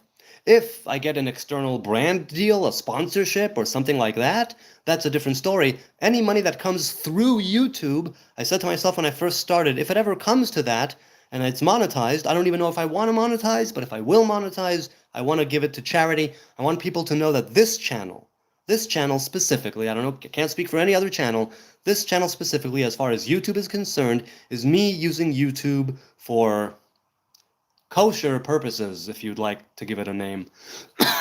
That's why I wanted to do it. But you'll have to ask people who are donating, and thank you to the people donating. Great stuff, says Little Ben. I'm head out to bed now. It definitely was valuable listening to this live stream. I learned a lot today. You have a great rest of night and stream. Thank you, and you. It's now, it's 12:30 a.m. It's after midnight. I'm going strong. I'm not feeling tired. And I was before, mind you, but every time I start this camera, every time I push go live, every time I start blah, blah, blah, it's, right, yeah, you give me strength, you give me nourishment, you enliven me, and I definitely appreciate it. I don't take it for granted. It's no small thing. No small thing. So yeah, have a good night, little bot. Can you please answer about the Apollo situation and the USS Liberty? I don't know what you're talking about, Excalibur. So that's my answer. I don't know what you mean by the Apollo situation, nor do I know what you mean about the USS Liberty. Sorry, I'm ignorant about a lot of things, and I don't know. Sorry. Somebody tell me in the chat, maybe. Oh, wait. The USS Liberty. That sounds familiar. I don't know what Apollo was. The USS Liberty. That sounds familiar. I don't know what it was, though. Sorry. I don't recall offhand. You should look into it, please. Okay. I just might. Hang on a second. I will... hang on. I just want to put it over there so I'll remember to do it. Hang on a second. Oh, where is it? Oh, man. Now it moved. Where is it? Okay, Apollo, I'll write it down. Apollo and USS Liberty. Hang on a sec, I'll be right back in the chat. Good, I wrote it down. I'll look into it after the live stream. User says, can I go to a temple and convert to Judaism and then go run for president in Israel? Yes, I think you can. I have Ashkenazi blood on my dad's side, more blood than Meilowski. Okay. I believe that you could, but I don't know the technicalities of how you run for presidency. No, also, you don't want to run for president. The president is just a symbolic. What you want to run for, if you want to have an actual difference and make a difference, is prime minister. That's what you want to run for. The presidency is just a symbolic thing. It's not like commander-in-chief in the States. Question, where Abraham, the first Jew, was from, says Mauro Lambrosini. According to research and academics, historians, he was from Mesopotamia, Iraq, right? Ur-Kasdim, as it's known. That's where he was from. Turbo says, that's where your piece of shit vile country murdered U.S. sailors on purpose. Really? Israel murdered U.S. sailors on purpose? If I did know that, I forgot it. I don't think I even knew that that was a thing. Really? Tell me more. I mean, I'll look into it, but dude, tell me more. That's a big part of why you hate Israel. Again, I understand people who hate Israel. If you have a reason to hate Israel, you go ahead and hate Israel. A lot of people simply hate Israel to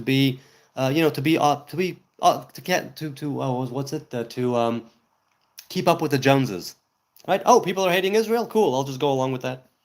Matthew says, question for the chat. Do you think that the U.S. president is blackmailed by Israel and forced to support them? Or do you wonder if they just supported outright for many, many decades? Interesting.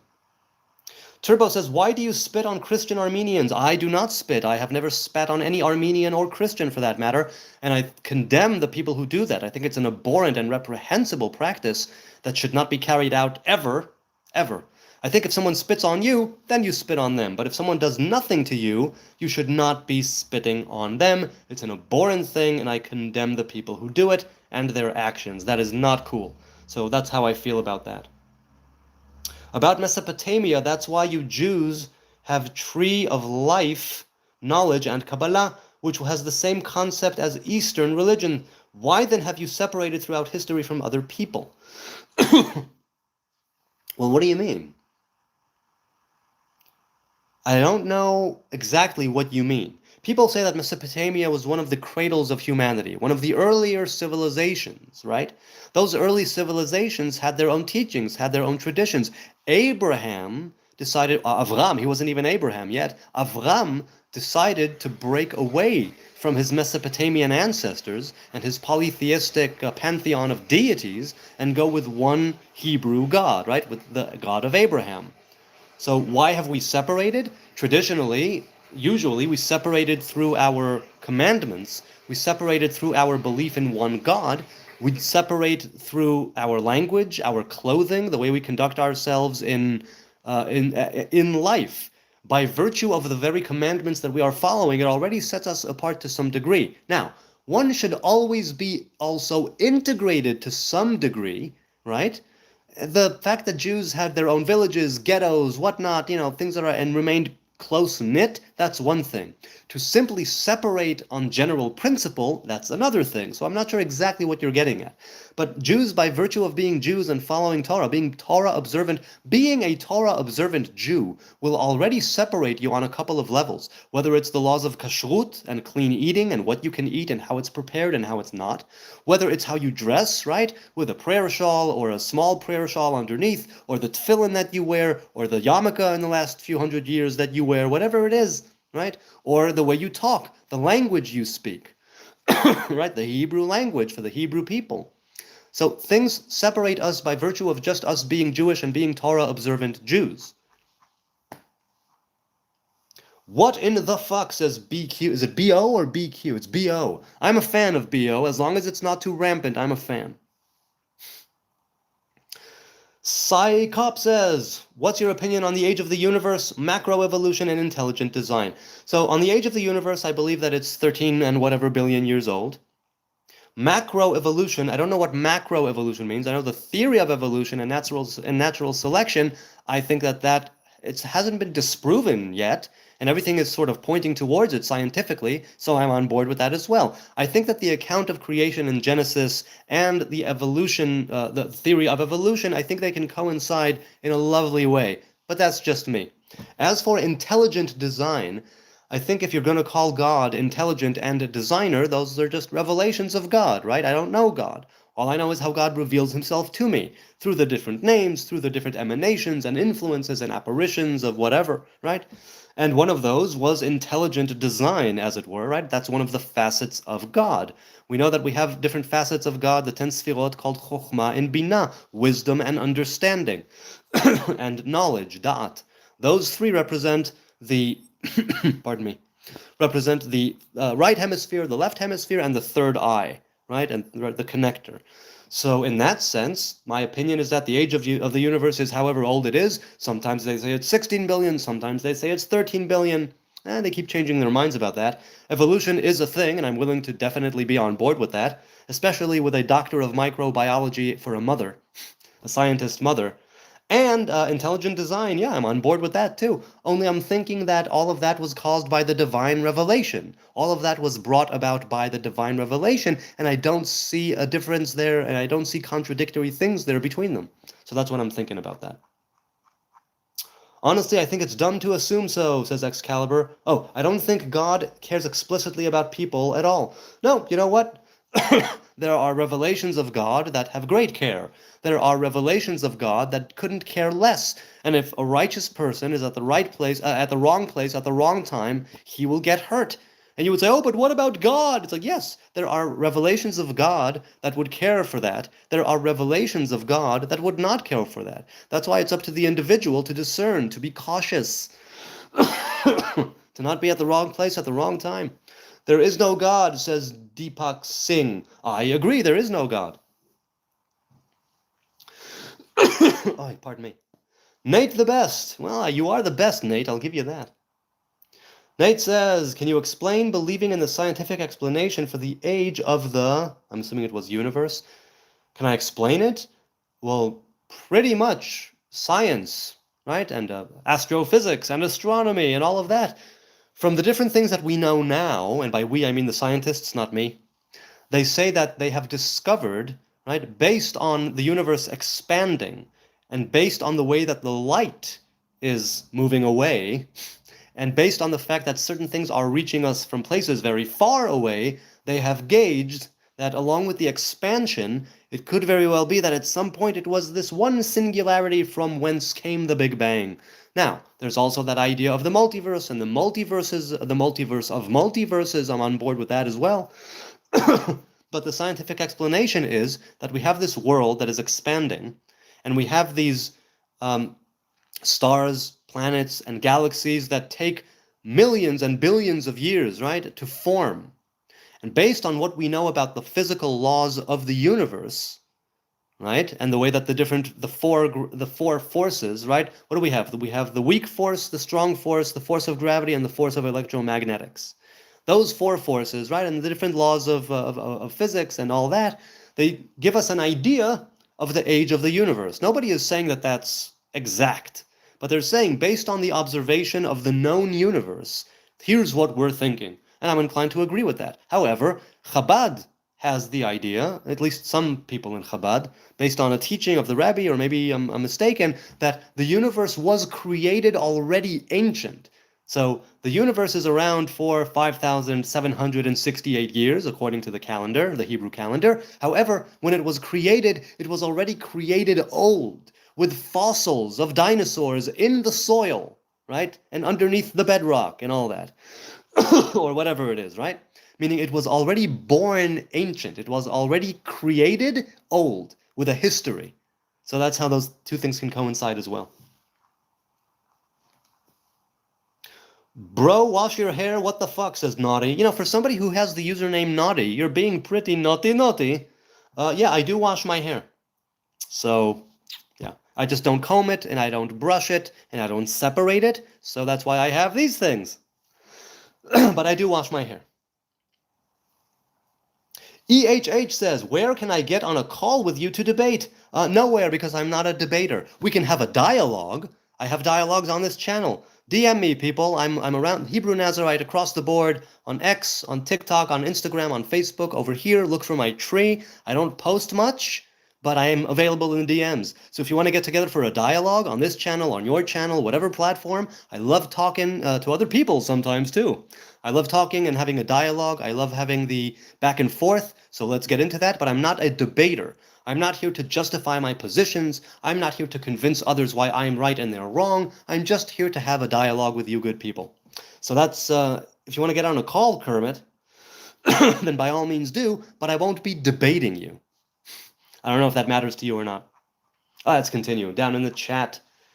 Do you know Jesus Christ is as Lord and Savior? No, I know Jesus as plain Jesus, who lived and died a righteous human being, a Jew, a Heb, but not as Christ, because I don't know if he was anointed. I mean, he was anointed in the New Testament. His feet and his head, I think some parts of him were anointed by a woman, I think. However, he is not the anointed one as in a king Messiah, because he was not made king, he was not crowned, he was not accepted as king by the Hebrew people at the time, so he's not Christ. He's Christ, and Christ means anointed one. That's literally what that means. As for Lord and Savior, no, he is not my Lord or Savior, so that's how I feel about Yeshua, about Jesus. Bruh, the fuck are you on about, dude, says Excalibur? You talking about me or someone else? Severe lack of comprehension. I'm not sure if you're talking to me or someone else. What have I lacked comprehending of? Turbo says, Shabbos 50b. A Nazarite may wash or separate his hair by hand but not comb it. Yes, that's exactly what I just said. You can wash and separate, which I do wash, but I don't separate. I separate occasionally, so it doesn't just become one mega dread. So, yeah, what are you saying, Turbo 30? Was there something else about that? Turbo, I'm curious. Let me know in the chat. Ricker says, what do you think of Eastern religions such as Buddhism and Hinduism? Are you a religious Jew or a secular one? I don't consider myself... Look, you know what? My friend in the reserves, back when I was still in the army, he said this, and I go with that. He said, Jonathan, you are the most secular... you are the most religious secular Jew that I know, and the most secular religious Jew that I know. That's what he said. That's what I'm going with. So I'm both. I'm not under any label. I'm just a regular, ordinary, run-of-the-mill Hebrew man. Am haaretz. He was crowned, says user. When was he crowned? The people crowned him as king? And if he was crowned as king, his reign ended when he died. Even if he was resurrected 3 days later, his reign ended when he died, because we do not follow the dead, nor do we follow the living dead. So what do I think of Buddhism and Hinduism? I'm a fan of Prince Siddhartha Gautama Buddha. And I think that the Hindus, I've read some of the Vedas, parts of the Vedas, which had a lot of wisdom. So I don't follow the faith as Buddhism or Hinduism, but the teachings, the wisdom, the yoga, those are all really, really great things. So that's how I'm on board with that. But I don't take faith from it, but I do take wisdom from it. Let's put it that way. So yeah. Excalibur, wait, I'm sorry. Was it 3-0? Can everyone grow dreads? Yes, just put down your comb, put down your brush, put down the hair conditioner for a short period of time until it starts to lock up. Then you can continue conditioning. The thing with conditioner is that you do it from the mid-length down. You don't put it on your scalp, but it can cause the knots to not form because conditioner is designated for knot removal. So wait, where were we? Where were we? Oh, right. So Turbo. Wait, was it Turbo? Who was the one who was speaking about? Yeah, Turbo 30. Turbo 30. What about the Nazarite on Shabbat, on Masechet Shabbat? What about that? I'm still waiting. Do you smoke weed? Once again, no, I don't. I used to, and now I don't. I don't partake of it. I'm still a fan, but I don't smoke. Will you ever do a phone-in option, Hebrew? Maybe. Maybe I will. I don't know. I haven't. Look, there was one time where I did an open panel, all right, on video, and I had it was the night after I returned to Israel from the Netherlands after 3 years there. and I had an open panel. I decided to celebrate my return to Israel on the channel. I will have a live open panel. And that was the night that somebody broadcasted, for a second. One of the people there was fooled me by pretending to be somebody who was a regular, and then when I let them on with the camera, they put porn on the screen, and then I kicked them out, and I continued the live stream, and I went to bed, and in the morning my channel was terminated. So I'm very wary, very fearful of doing another live stream with an open panel on video. A phone in, we can do a phone in, sure, but again, I'm not a debater. I'm just I just talk, as you may have noticed. But yeah, I love talking to people. I love having a dialogue. Let's do that. Hit me up in the DMs. Let's do it. I have missed your wisdom, says Pistol McSquish. Hi, Pistol. I don't recall if I've seen you before, but if you were here and I don't remember, my apologies. You said you don't separate, that's what that was about. No. I choose not to separate. I mean, look, I separate so it doesn't become one mega dread. But there were times I separated more in the first years. I've been with my vow for the past 15 years or so. And in the beginning, I separated. You can see me, photos from even, 5 years ago, where it was a lot of dreads because I used to separate them. And then I went through different things, some of them mentally, nothing diagnosed, just me with myself, and there were times where I was like, I just want to do the natural thing. I'm not feeling like and it caused me to not separate. I was feeling the inclination to let nature run its course, so something will happen within me. I don't know if I can actually articulate what it is that I was going through and why I felt like the hair had to do with it. But the hair is a symbol, right? The hair is part of the Nazarite vow. The Nazarite vow that I took is a physical manifestation of a spiritual covenant between me and the Most High God. And as such, even though it's just physical, grapes are physical, wine is physical, hair is physical, right? Even though it's all physical, that will die with the rest of me, of course. But so long as I live, as long as I draw breath, as long as I am under this vow, walking this path, along this way, it does have meaning. That's why I don't separate as much as I would like to, as much as my woman would like me to separate. I don't separate. But I always say, a Nazarite man or woman is allowed to separate with their fingers. Other Nazarites that I know don't have dreads. Other Nazarites that I know here in Jerusalem do not have dreadlocks, right? They separate constantly with their fingers and their hands all the time. I don't. That's it. So no, I don't separate. I know I can separate. Timothy says cannabis is kosher. You're darn right it's kosher. It all depends on how you use it. If you're a kosher person who uses it in a kosher way, that's well and good and blessed. If you're a pothead who is avoiding responsibility and, living a life that is immoral, living a life that the immorality is perpetuated and escalated through the weed, right? Because this herb is sacred. This herb, right? It was put here right? What did Bob Marley say? When you smoke herb, you reveal you to yourself. It has a spiritual element to it. Then again, like I always say, most of your spiritual and psychedelic experiences should come from within and not from without. Be it something organic or lab-made or whatever, if it's a plant, if it's a shroom, if it's a chemical, the bulk of your experiences that move you, that truly move you and expand your awareness and your consciousness, I believe should come from the inside, with Torah, with commandments, with meditation, with prayer, with silence, with solitude. All of those things can expand your mind. Andrew says, you look Eastern European, cut the bullshit, nothing about you is Semitic.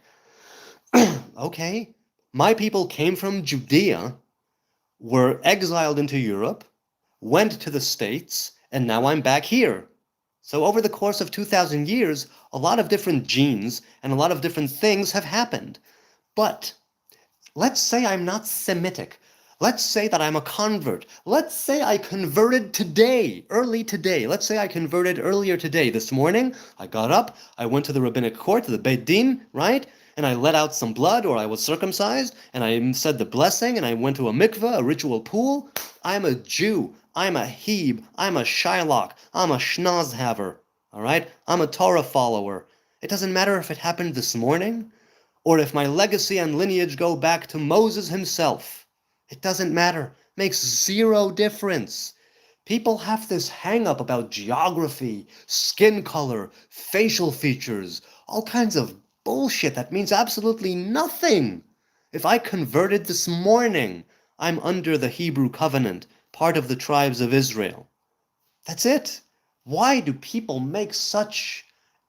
I mean, I don't know. They must think that they know something about it, and maybe I don't. Maybe they are right. But I've been a Hebrew for many, many years, living in Israel for many, many years. And I'd like to think that maybe I know something about Judaism, Jewishness, Yiddishkeit, the Hebrew faith, the Hebrew way, the Hebrew people, the Hebrew language. Maybe I don't. Maybe it's all, maybe these are just stories I'm telling myself. Maybe these are all 100% falsehoods and lies. Could be, but then you'll have to show me where. Because if my lack of Semitic features, if my lack of Semitic nature is something that precludes me from any kind of faith, religion, or commandment following, by all means, give me the source. Pardon me. 1131 says, "You're a fake ad, dude." A fake ad. Okay, that's cool. "Because you're European," says Suleiman, "you have no connection to Hebrew." Once again, I could be from Norway, Scandinavian all my life. I converted this morning. I am still 100% a Hebrew man. That's what a convert is. You are reborn into the tribes. You get a new name. You go in the immersion, right? You go through the immersion of the proverbial womb of the mikveh, the ritual pool, and you exit a new man, like a baby who has just been born. That's conversion. So you can say whatever the hell you want. It makes no difference to me. Really, really doesn't. Feel free to think whatever you want and judge me and say that I'm Eastern European, whatever the heck that means. If it makes you feel good and sleep better at night, by all means continue with your useless, paka paka paka mouth moving, tongue wagging. If you want to actually have a conversation that has merit, I'm open to it. I am. Pardon me. Excalibur says, "Hebrew, let me ask you this, though. If someone becomes a Jew, they are definitely considered not a real Jew by some hardliners. Yes, hardliners who are wrong, who are hardliners about status. Status, pride, vanity, ego, arrogance. Yes, those people will see a difference. The converts are beloved. The converts should be taken and embraced. The converts are people who, for whatever reason, chose to become part of these tribes, chose to come, right, under those wings, right, of majesty, right, of being a part of the God of Israel, of the people of Israel, right, led by that God of Israel. That is no small thing. They are not by blood. Is this true? Yes, some hardliners who are wrong, 100% wrong. They are judgmental. They are proud. Now, so am I. Yes, I have vanity. I have pride. I have arrogance. I'm working on ridding myself of these negative traits. Undoubtedly, I still have them. Let's make no mistake about that. I am a sinner. I am fallen. I'm a transgressor. I'm sometimes a bad man, right? I have negative traits. I'm working on all of that. Believe me, I am. However, if we're talking simply about that, yes, some people see, right? Some people are mudbloods, to use the Harry Potter term, and some people are purebloods. But as we know, right? What did he tell him? The world is not split up into good people and Death Eaters.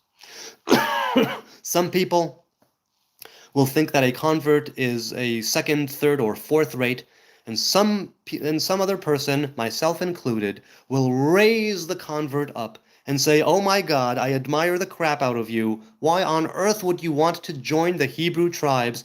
You felt a calling and you went for it?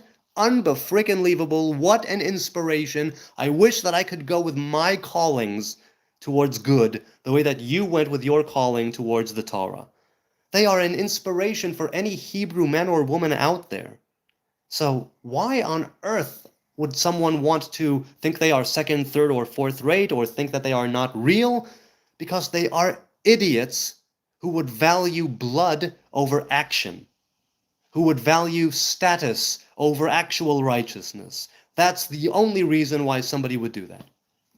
Really. The same thing with people who are secular and become religious, by the way. People who are secular, people who are secular and become religious in those hardline communities also are seen as second, third, fourth rate because they're not really religious, not from birth, right?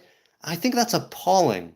I really think it's appalling. Now, granted, I am not part of those communities. In that sense, I'm not judging them. But in the sense as an idea, definitely, yes, I will judge that. I definitely will. One of the only things where I can say, damn it, don't act like that. That is not right in the eyes of God.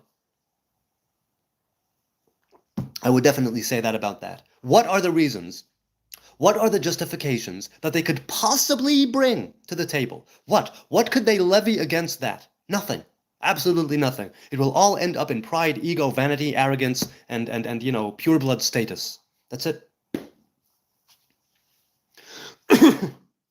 Simon says, does in the Torah there are some of your nation being cursed by God, and they turn to monkeys and pigs? No, no such curse of being turned to monkeys and pigs exists in the Torah. Specifically, the curses that are in the Torah have to do with, having there be a drought, and enemies come to your gates, and all of your labor goes to someone else. You're cast out of the land. You're sold into slavery, things of that nature, right? You diseases, pestilence, plagues, but no curse as far as I know. Mauro says, why have the Jews been persecuted throughout history? What is the reason of the first persecution they faced? Well, that's Amalek. If their culture is focused on Kabbalah and knowledge of the Tree of Life. The culture is not focused on knowledge of the Tree of Life and Kabbalah. That's why for many, many years, Kabbalah was thought to be something you should not do, and there were many restrictions and prohibitions, and that has since been taken away. But look, to me, everything goes back to the Tree of Life. But I've been in with these teachings ever since I'm 16. I'm not, as you may have been able to tell, I'm not an ordinary religious Jew in that sense. So the first persecution they faced as a people is Amalek, when they exited Egypt and they were in the desert on the way to the mountain, right, to the Sinai mountain. Then they were war, right? War broke out with Amalek, who attacked them. That was, I think, the first persecution of Israel as a nation outside of slavery and bondage in Egypt. That was the first one. And that's a rivalry that still is ongoing to some degree. Okay, let's continue. Excalibur says, I have a lot of respect for what you're doing, though. I think this format of engagement is really important, as do I, which is why I don't mind the spammers. I don't mind the haters. I don't mind the naysayers. They might eventually say something that I'll go, oh my God, they're correct. Just like the dude who fact-checked me on the IDF using human shields. I was so used to saying, no, they don't do that. Our army does not operate like that I either forgot, right, in the course of time, or that I actually didn't know that it was still being carried out after it was outlawed, and that was the case. I knew that there was something that was outlawed. I didn't bring it up then, but it's something I knew at the time. I was never a part of it. I was not in an infantry unit, right? I never needed to use a human shield. Back then there was. And then I found out that even after the IDF outlawed it, some units, some commanders, let's say, were still using it, and I had no idea. And just for that, even for that one instance where someone said, no, Jonathan, you're full of shit, look at this, they are using it, individuals perhaps, commanders, but not as a doctrine, not as a military doctrine, but they are using it, and it's an ongoing thing, it's not a few isolated cases, and here is the proof. And I said, yes, absolutely, I was wrong. It was a little bit arrogant of me to think that I know better. And I said these things, and I wrote these things, and I pinned these things, and I mentioned them a day later, as I've said before in this very live stream, because I'm truly trying, to the best of my ability, to remain objective. And this type of engagement, as you said, Excalibur, to me, is very important. He says, I'm really confused now because I would have sworn that in Israel the topics of the Apollo situation and stuff would be really well known in the general public. Well, look, I'm not the general public. I don't follow the news. I don't read the papers. I mean, I've followed the news here and there, headlines because of the war. I don't vote. I'm not part of any political party. I don't support politics or politicians. I'm not versed in the ongoings I'm not versed in the ongoings in Israel, right? because it's a lot of heartache. It's truly a lot of mental anguish and deep heartache. And I choose I choose to go the solipsistic, escapist route to some degree. And I would rather get my news from, this. Let's put it that way. So maybe it is general knowledge, and maybe it is something that's talked about, and I have no idea. There are a lot of things that I don't know. A lot. Can you talk about the tribe of Judah, says Maverick. Well, what about the tribe of Judah? Named after the father of the tribe, Judah, son of Jacob. It is the tribe that was later, right? David and Solomon came from the tribe of Judah. When the kingdom split into Judah and Israel, Judah was left with Judah, Benjamin, and parts of Levi, right? Levi. And the tribe of Judah later became the kingdom of Judah, right? And the kingdom of Judah, the 10 lost tribes, the kingdom of Israel, they were exiled by the king of Assyria, Shalmaneser II. And the kingdom of Judah was exiled by Nebuchadnezzar of Babylon. Ever since then, the 10 lost tribes have remained lost. Some say they have been found, parts of them say it isn't, it's unclear. But the ones who did continue, right, and who came back from Babylon, parts of the Jews came back from Babylon. And then with the fall of the Second Temple with Rome, same deal, they were kicked out. Parts of those who were exiled came back. So what we are left now is the remnants of the remnants of the remnants of the kingdom of Judah. Those are the modern-day Jews, and there are other Jews who claim affiliation to different tribes, some of them of the 10 lost tribes, but it's still remnants. That's what I have to say about the tribe of Judah. Also, the tribe of Judah, right, the leader, right, Judah the person, well, no, let's just leave it at that. So that's what about the tribes. Kermit says, you seem like a very cool dude. Thanks, man, I appreciate it. Only difference thing is you believe only the Old Testament. Correct me if I'm wrong. Yes, that's right. And what are your ideas and thoughts on Jesus and the New Testament? Well, look, I read the New Testament once. I say this many times. I'm a fan of the gospel. I think that if Jesus was around at the time, if I was around at the time when Jesus was, I would have been glad to call him master, to call him rabbi, and follow him around. I think he was a humble and righteous individual who knew how to speak to the people, who knew how to answer the scribes and the Pharisees when they levied accusations against him. He had chutzpah, he had cojones, and I admire that. He seemed to be a true man of God, a servant of the Most High. I admire that, which is why I probably would have followed him myself. But I also say that although he was a potential sage, master, prophet, king, Messiah, anointed one, all that ended when he died. He's dead. He is a dead Hebrew man, no more, no less. Even if you claim he was resurrected after 3 days, there has been precedence of that in the Hebrew Bible. We still do not follow the dead. We have a living Torah. We choose life. We choose life. The commandments were given to us to live by them, to expand our life, not to follow the dead. And it's a commandment, right? Lo lidrosh el hametim, do not seek the dead, do not follow the dead. So we can follow in the teachings of the dead. We can follow the footsteps of the dead. We do not follow the dead as living. That is a no-no. So yeah. Let's continue. Original Hebrews are black. So once again, very well could be that the original Hebrew people were black. That means absolutely dick. Because even if I converted this morning, I'm still 100% a Hebrew man. People, Suleiman, you seem to have some great issue with conversion. Why is that? I have no idea. But you can convert. I think Dev Coffee wanted you to shout her out. Oh, hey, good thinking. I did want to shout her out. So listen. Sorry, there was a glitch. I'm back. I don't know what happened. If it was a few seconds, I don't know, but I'm back. Yes, Dev Coffee wanted you to shout her out. Yes, thank you. I did want to give a shout out to Dev Coffee 832 and to her GoFundMe. If you search for Devera Coffee, the way that James Bong wrote it. Here, wait, I'll write it now. Devera Coffee. I think that's what it was. In GoFundMe. She wanted me to do a shout out. She's got an animal shelter thing going on. She's medical staff and rescue staff in a dog shelter sort of thing, and they're looking for donations. So being a vegan and a lover of animals, I decided that if she wants me to give a shout out, I'll give a shout out. We've been having a back and forth in the DMs. She seems pretty cool, and she said, "Hey, if you want to shout it out, that's cool, because I can't post the link on YouTube. So there you go. If you want to give to a charitable cause, consider doing that. And Dev Coffee, a shout out, for the positive vibes in the DMs as well.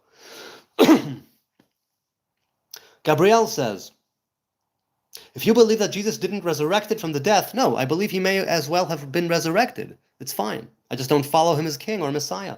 You didn't choose life, you chose death. I don't want to offend you, I'm only saying the truth. Yeah, that's all well and good. Nothing here can offend me. Nothing in the chat can offend me. It's very, very good. You can say whatever you want, it's all good. I take no offense at anything.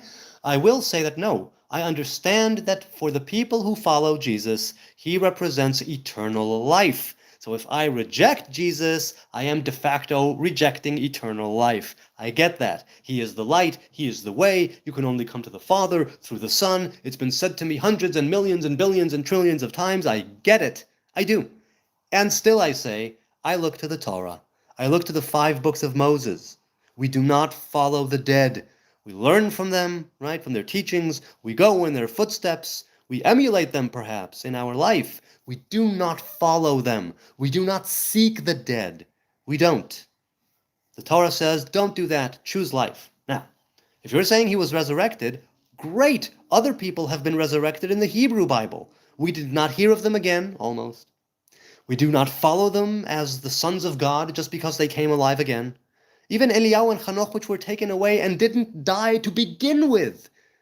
We say that they are divine messengers, but they are not God, and we do not follow them as a God incarnate. Right? That's the big difference. They can be precursors to things. They have their own angelic tasks to fulfill. But no, we do not follow the dead. We do not follow the dead. And that's what Jesus is. Even if he was resurrected, he is not a living king. He is the living dead. And we do not follow the dead or the living dead. So yeah. Are you a Messianic Jew or an Orthodox Jew, says Nathan Steinberg. Well, I grew up modern Orthodox in Jerusalem. I don't accept Jesus as Messiah. I'm saying that he could have been a potential Messiah until he died. And when he died, that's it. His reign or potential reign ended. That's what I say about that. So I'm not a Messianic. My root will always be modern Orthodoxy, but I've taken a step back for quite a few years from strict rabbinic halacha. So I no longer keep strict halacha. I pick and choose everything. I'm a cafeteria heeb. I pick and choose everything, and I make no apology. So Nathan Steinberg, thanks a lot, man. So I'm still an Orthodox. I'm still highly Orthodox in certain things. I just don't stick to it as religiously, as strictly as I used to. But if you look at different photos I have and things that I've done, I had long peot that I grew from scratch, and I never cut them off. Technically speaking, all right, I had long curls on the sides of my head, long peot until about here. Yeah, about here. And technically speaking, I never cut them off. I just let the hair grow around them. So I still have them in there.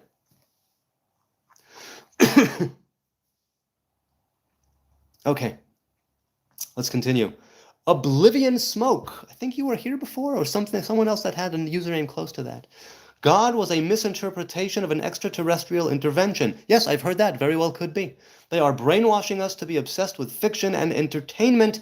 They want us to destroy ourselves. Yes, many people say that faith, spirituality, and particularly organized religion is all the opiate of the masses that is here to put us under control, keep us in line, right? And keep the elites, the fat cats, the people in charge, or whatever you want, the 1%, whatever you want to call it, to keep them in power, to keep them in control, to keep the money coming to them. They get richer, everyone else gets poorer. You keep the mob and the public believing in this puppet master they call God, and then they will not busy themselves with what's actually going on, how does it go? Yes. Now, as for extraterrestrial intervention, it is possible, but I would say that even then it's still divine revelation in the form of extraterrestrial intervention. That's what I would say. I'm a dumbass like that. There are a few things that I'm willfully blind, willfully ignorant about, just because of my own experience, and you can't negate that. So I'm a believer, right, in the Creator. I don't know God. I don't know the Creator. All I know is how the Creator is revealed to me, right? Through the 10 Sfirot, through the Torah, through the commandments, through life, through nature, through this. But I don't know the Creator. So if you want to say that the Creator came as extraterrestrial intervention, I'll say yes, likely. Kermit says, okay, a simple question. Do you believe Jesus was raised from the dead or not? Still unclear. How do you receive salvation in your religion? Do I believe he was raised? It doesn't matter to me if he was or he wasn't. He's still a dead man to me. I believe that he definitely could have been, like the others were before him, but I have no idea. So I have no belief. I'm inclined to believe either one is possible because it's still the same outcome. He died, he died. That's it. His reign ended. It's done. Especially those who say that, he was resurrected and then ascended. So on the one hand, he was resurrected like the people before him in the Bible who were, and then he ascended like Hanoch and Eliyahu like the people in the Bible before him. So there is precedent in the Hebrew Bible for resurrection and ascension. It exists. But we do not follow these people as a God incarnate. We do not follow the dead. I must make this point again. That's the difference. That's the huge difference between me and every Christian follower of Jesus. I don't know. That's the main difference. That's where I'll draw the line. As for receiving salvation, you save yourself through being righteous, through seeking righteousness. Because what does it mean to be righteous? Through seeking righteousness, performing the commandments, sticking to the covenant of Torah, sticking to the covenant of the Hebrew man or woman. That is how you save yourself, by being a good person, doing good deeds, right? Not screwing over your brother. And by brother, I mean human, not just fellow Jew. Right? And what did Hillel say? I say this every time. What you hate, do not do unto your fellow. That is the entirety of the Torah. The rest of it is its commentary. Go and learn it. That's what he told the convert, and that's what I think. And that's how you achieve salvation. Through humility, through being a good person. That's how. Let's continue. Hercules ascended to Olympus as well, says Mauru, and so did Romulus. That reminds me of Star Trek. When ascended to the sky, becoming Quirinus. Everybody back then had a mystical hero, so the Jews did the same with Yeshua. Well, the Jews or the Christians? Which one was it? Let's continue. What do you think about the Pythagorean Hellenic polytheists abstaining from meat and beans? That is a practice in the Pythagorean form of Hellenismus. I'm sorry. I know Pythagoras from math class. I know Helena from Troy, and Hellenism from the Greek influences that tried to infiltrate during the time of the Second Temple with the miracle of Hanukkah and the victory. As for polytheism, I know that different people had different pantheon of gods and many gods and deities and different, the Romans, the Greeks, the Hindus. But all of that together, the Pythagorean Hellenic polytheists, I don't know that. As for abstaining from meat and beans, I don't know that. As for that being a practice in Hellenismus, I don't know what that is either. I'm sorry. You see how ignorant I am? Do you see? You see why you shouldn't listen to me? Don't listen to me. Don't follow me. Don't do as I say. Don't do as I do. Don't do what I say. Don't do any of it. We're just here to talk, right? I'm not a sage. I'm not a scholar. I'm very highly ignorant. So please explain to me, Daniel. I'd love to know more. Meat and beans, you say? I don't know. I really don't. Matthew says, have you ever traveled to the U.S.? Yeah, only here and there. I never lived there. Only for a few weeks here and there for, to meet family.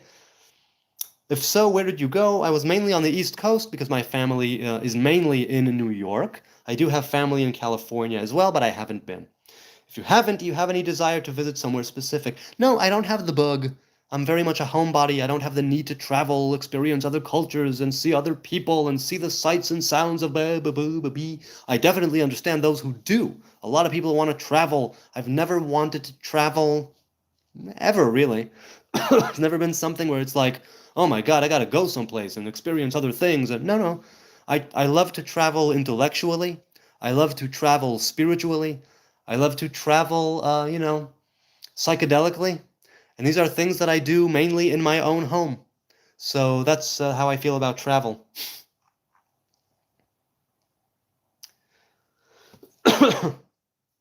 Suleiman says, you being Hebrew is laughable. good. Laugh. It's healthy to laugh. It's curative. It's therapeutic to laugh. I love it that I make you laugh, Suleiman. Laugh at me. Laugh long. Laugh hard. Laugh proudly. Laugh from your kishka, right? From your belly, right? Laugh so much that you're sore and your eyes are streaming with tears from how foolish, ignorant, and pathetic I am. Laugh. Truly, it's one of the best things for you, lowers your heart rate, releases endorphins or one of those feel-good chemicals. Please laugh at my expense as long as you continue to laugh. Because laughing is good. All right, let's continue. This dude Rock says half-bald. Well, I rock, but I'm not stoned. They abstained from meat and beans. That is interesting. That is very interesting. Hellenismus is a term for the Hellenic polytheism in modernity by modern Hellenic polytheists, although historically it just meant Hellenic culture, right? Greek, right? Hellenic. Pythagoras was a Hellenic polytheist and had his own religious group. Oh, look at that. I didn't know that. That's very cool. That's very cool. Ignore the haters, says Dawochari. Can you answer my question? Why would the disciples of Jesus die the way they did if Jesus Christ is not the way and the truth and the life? I don't know how they died. I'm sorry, I only read the New Testament once, and if it was there, I don't remember. So I have no idea how the disciples died. Maybe if you enlighten me on how the disciples died, then I would be able to tell you what I think about that. Now, as for Jesus being the way and the truth and the life, I will say this. Let's grant that proposition. I still maintain that he is the way and the truth and the life in the way that we should be acting like him. If we act more like Yeshua, we would be better people in the eyes of God and man alike, and we would bring about eternal life in this life and the next, and we would have the world to come secured for us, right? And all that good jazz, all that good stuff, right? It still doesn't mean to me, let's worship him as a god. Let's say that he is a god in human form, and let's worship him as a Lord and Savior. No, it means if you want to save yourself, if you truly want to master your destiny, if you truly want to be a Lord of your own being, do what that guy did. Be humble like him, speak like him, carry your burden like him, suffer if necessary like him, and don't forsake God, right? He may have cried, Eli, Eli, lama sabachthani, right? God, God, why have you forsaken me? But he did not forsake God. He asked why God had forsaken him. And even then you can say, no, it didn't happen, it was this, it was that, but people say that he said that. I don't know if that happened or not. But do you see what I'm saying? Even if we say that he is the truth, he is the life, he is the way, I will say, yes, he is all of those things to go in the footsteps of, but not to follow him as a God incarnate in the flesh. And that's where I draw the line. That's why I said that's where I draw the line. That is the line for me. That's it. Ooh, pardon me. The Guff says, but he is burning in hell. I don't think he's burning in hell. I think that he lived and died a righteous man. I also think that if he went astray, that he had hell. Jews have no hell. That he had hell, like a kind of Hebrew purgatory for a set period of time. There's no time there, right, or space, but I'm saying it just in a way that can be conveyed. And then he was purified, and the purgation the period of time was over. That's it. He's in Lower Eden with the rest of us. People will disagree with me. He is, he is being judged in boiling excrement in hell. To which I say, okay, you can think that. I don't think that. I don't. We don't worship Jesus as a god. Joker. Christians, some Christians that I've been in touch with personally, definitely worship Jesus as a God incarnate, as a God made flesh. Okay? Only the Father is to be worshipped. That's what Jesus taught us. Yes, Messianics feel this way too. He's not God. He's simply the Messiah who's supposed to come back. But I'm saying, no, we don't follow the dead. To think that he is supposed to come back is still following him and awaiting him. We do not await the dead. We await the resurrection of the dead collectively when we partake of the fruit of the tree of life as one unified human race together finally again back to Eden. May it be so. May it be so. May all war and bloodshed and death be taken away from the world, even right now as I'm speaking these words. May we learn through love and not through suffering. May we use the light to expel the great darkness in ourselves and outside of ourselves. On that note, I think maybe I'll say goodbye. I've been blah blah blahing for over 2 hours. I think I'll say goodbye for the night. It has been such an honor, a privilege, a pleasure to hang out with you here this evening. It's 1:20 a.m. here in Jerusalem, and I need to get some sleep. Tomorrow, we need to prepare for the Sabbath, the Queen, the Bride, the One, the Covenant, the Great Covenant. And I shall do my best, which means I need to get some sleep, which means that I will say thank you. I deeply appreciate it. The subs, the likes, the views, the comments, the lovers, the haters, the naysayers, the people who say I need to kill myself, the people who say I need to take a shower, the people who say they can smell me from wherever they are, the people who are actually engaging in conversation, the people who are enlightening me, strengthening me, encouraging me, nourishing me with their words. I love everybody there. I love everything that goes on here. It's an honor and a privilege. I hope it was of some value. I hope it was of some entertainment at the very least. And if not, here it goes. I'll do this every time. I'll do it every time. There you go. On that lovely note, I don't know what note it was. If anyone has good musical hearing, pitch perfect, tell me what note that was. Be blessed. Be a blessing. Be the light in other people's lives. Good karma to you. Until maybe tomorrow, maybe Saturday night, maybe neither, and Sunday, until the next live stream, much love from Jerusalem. God bless.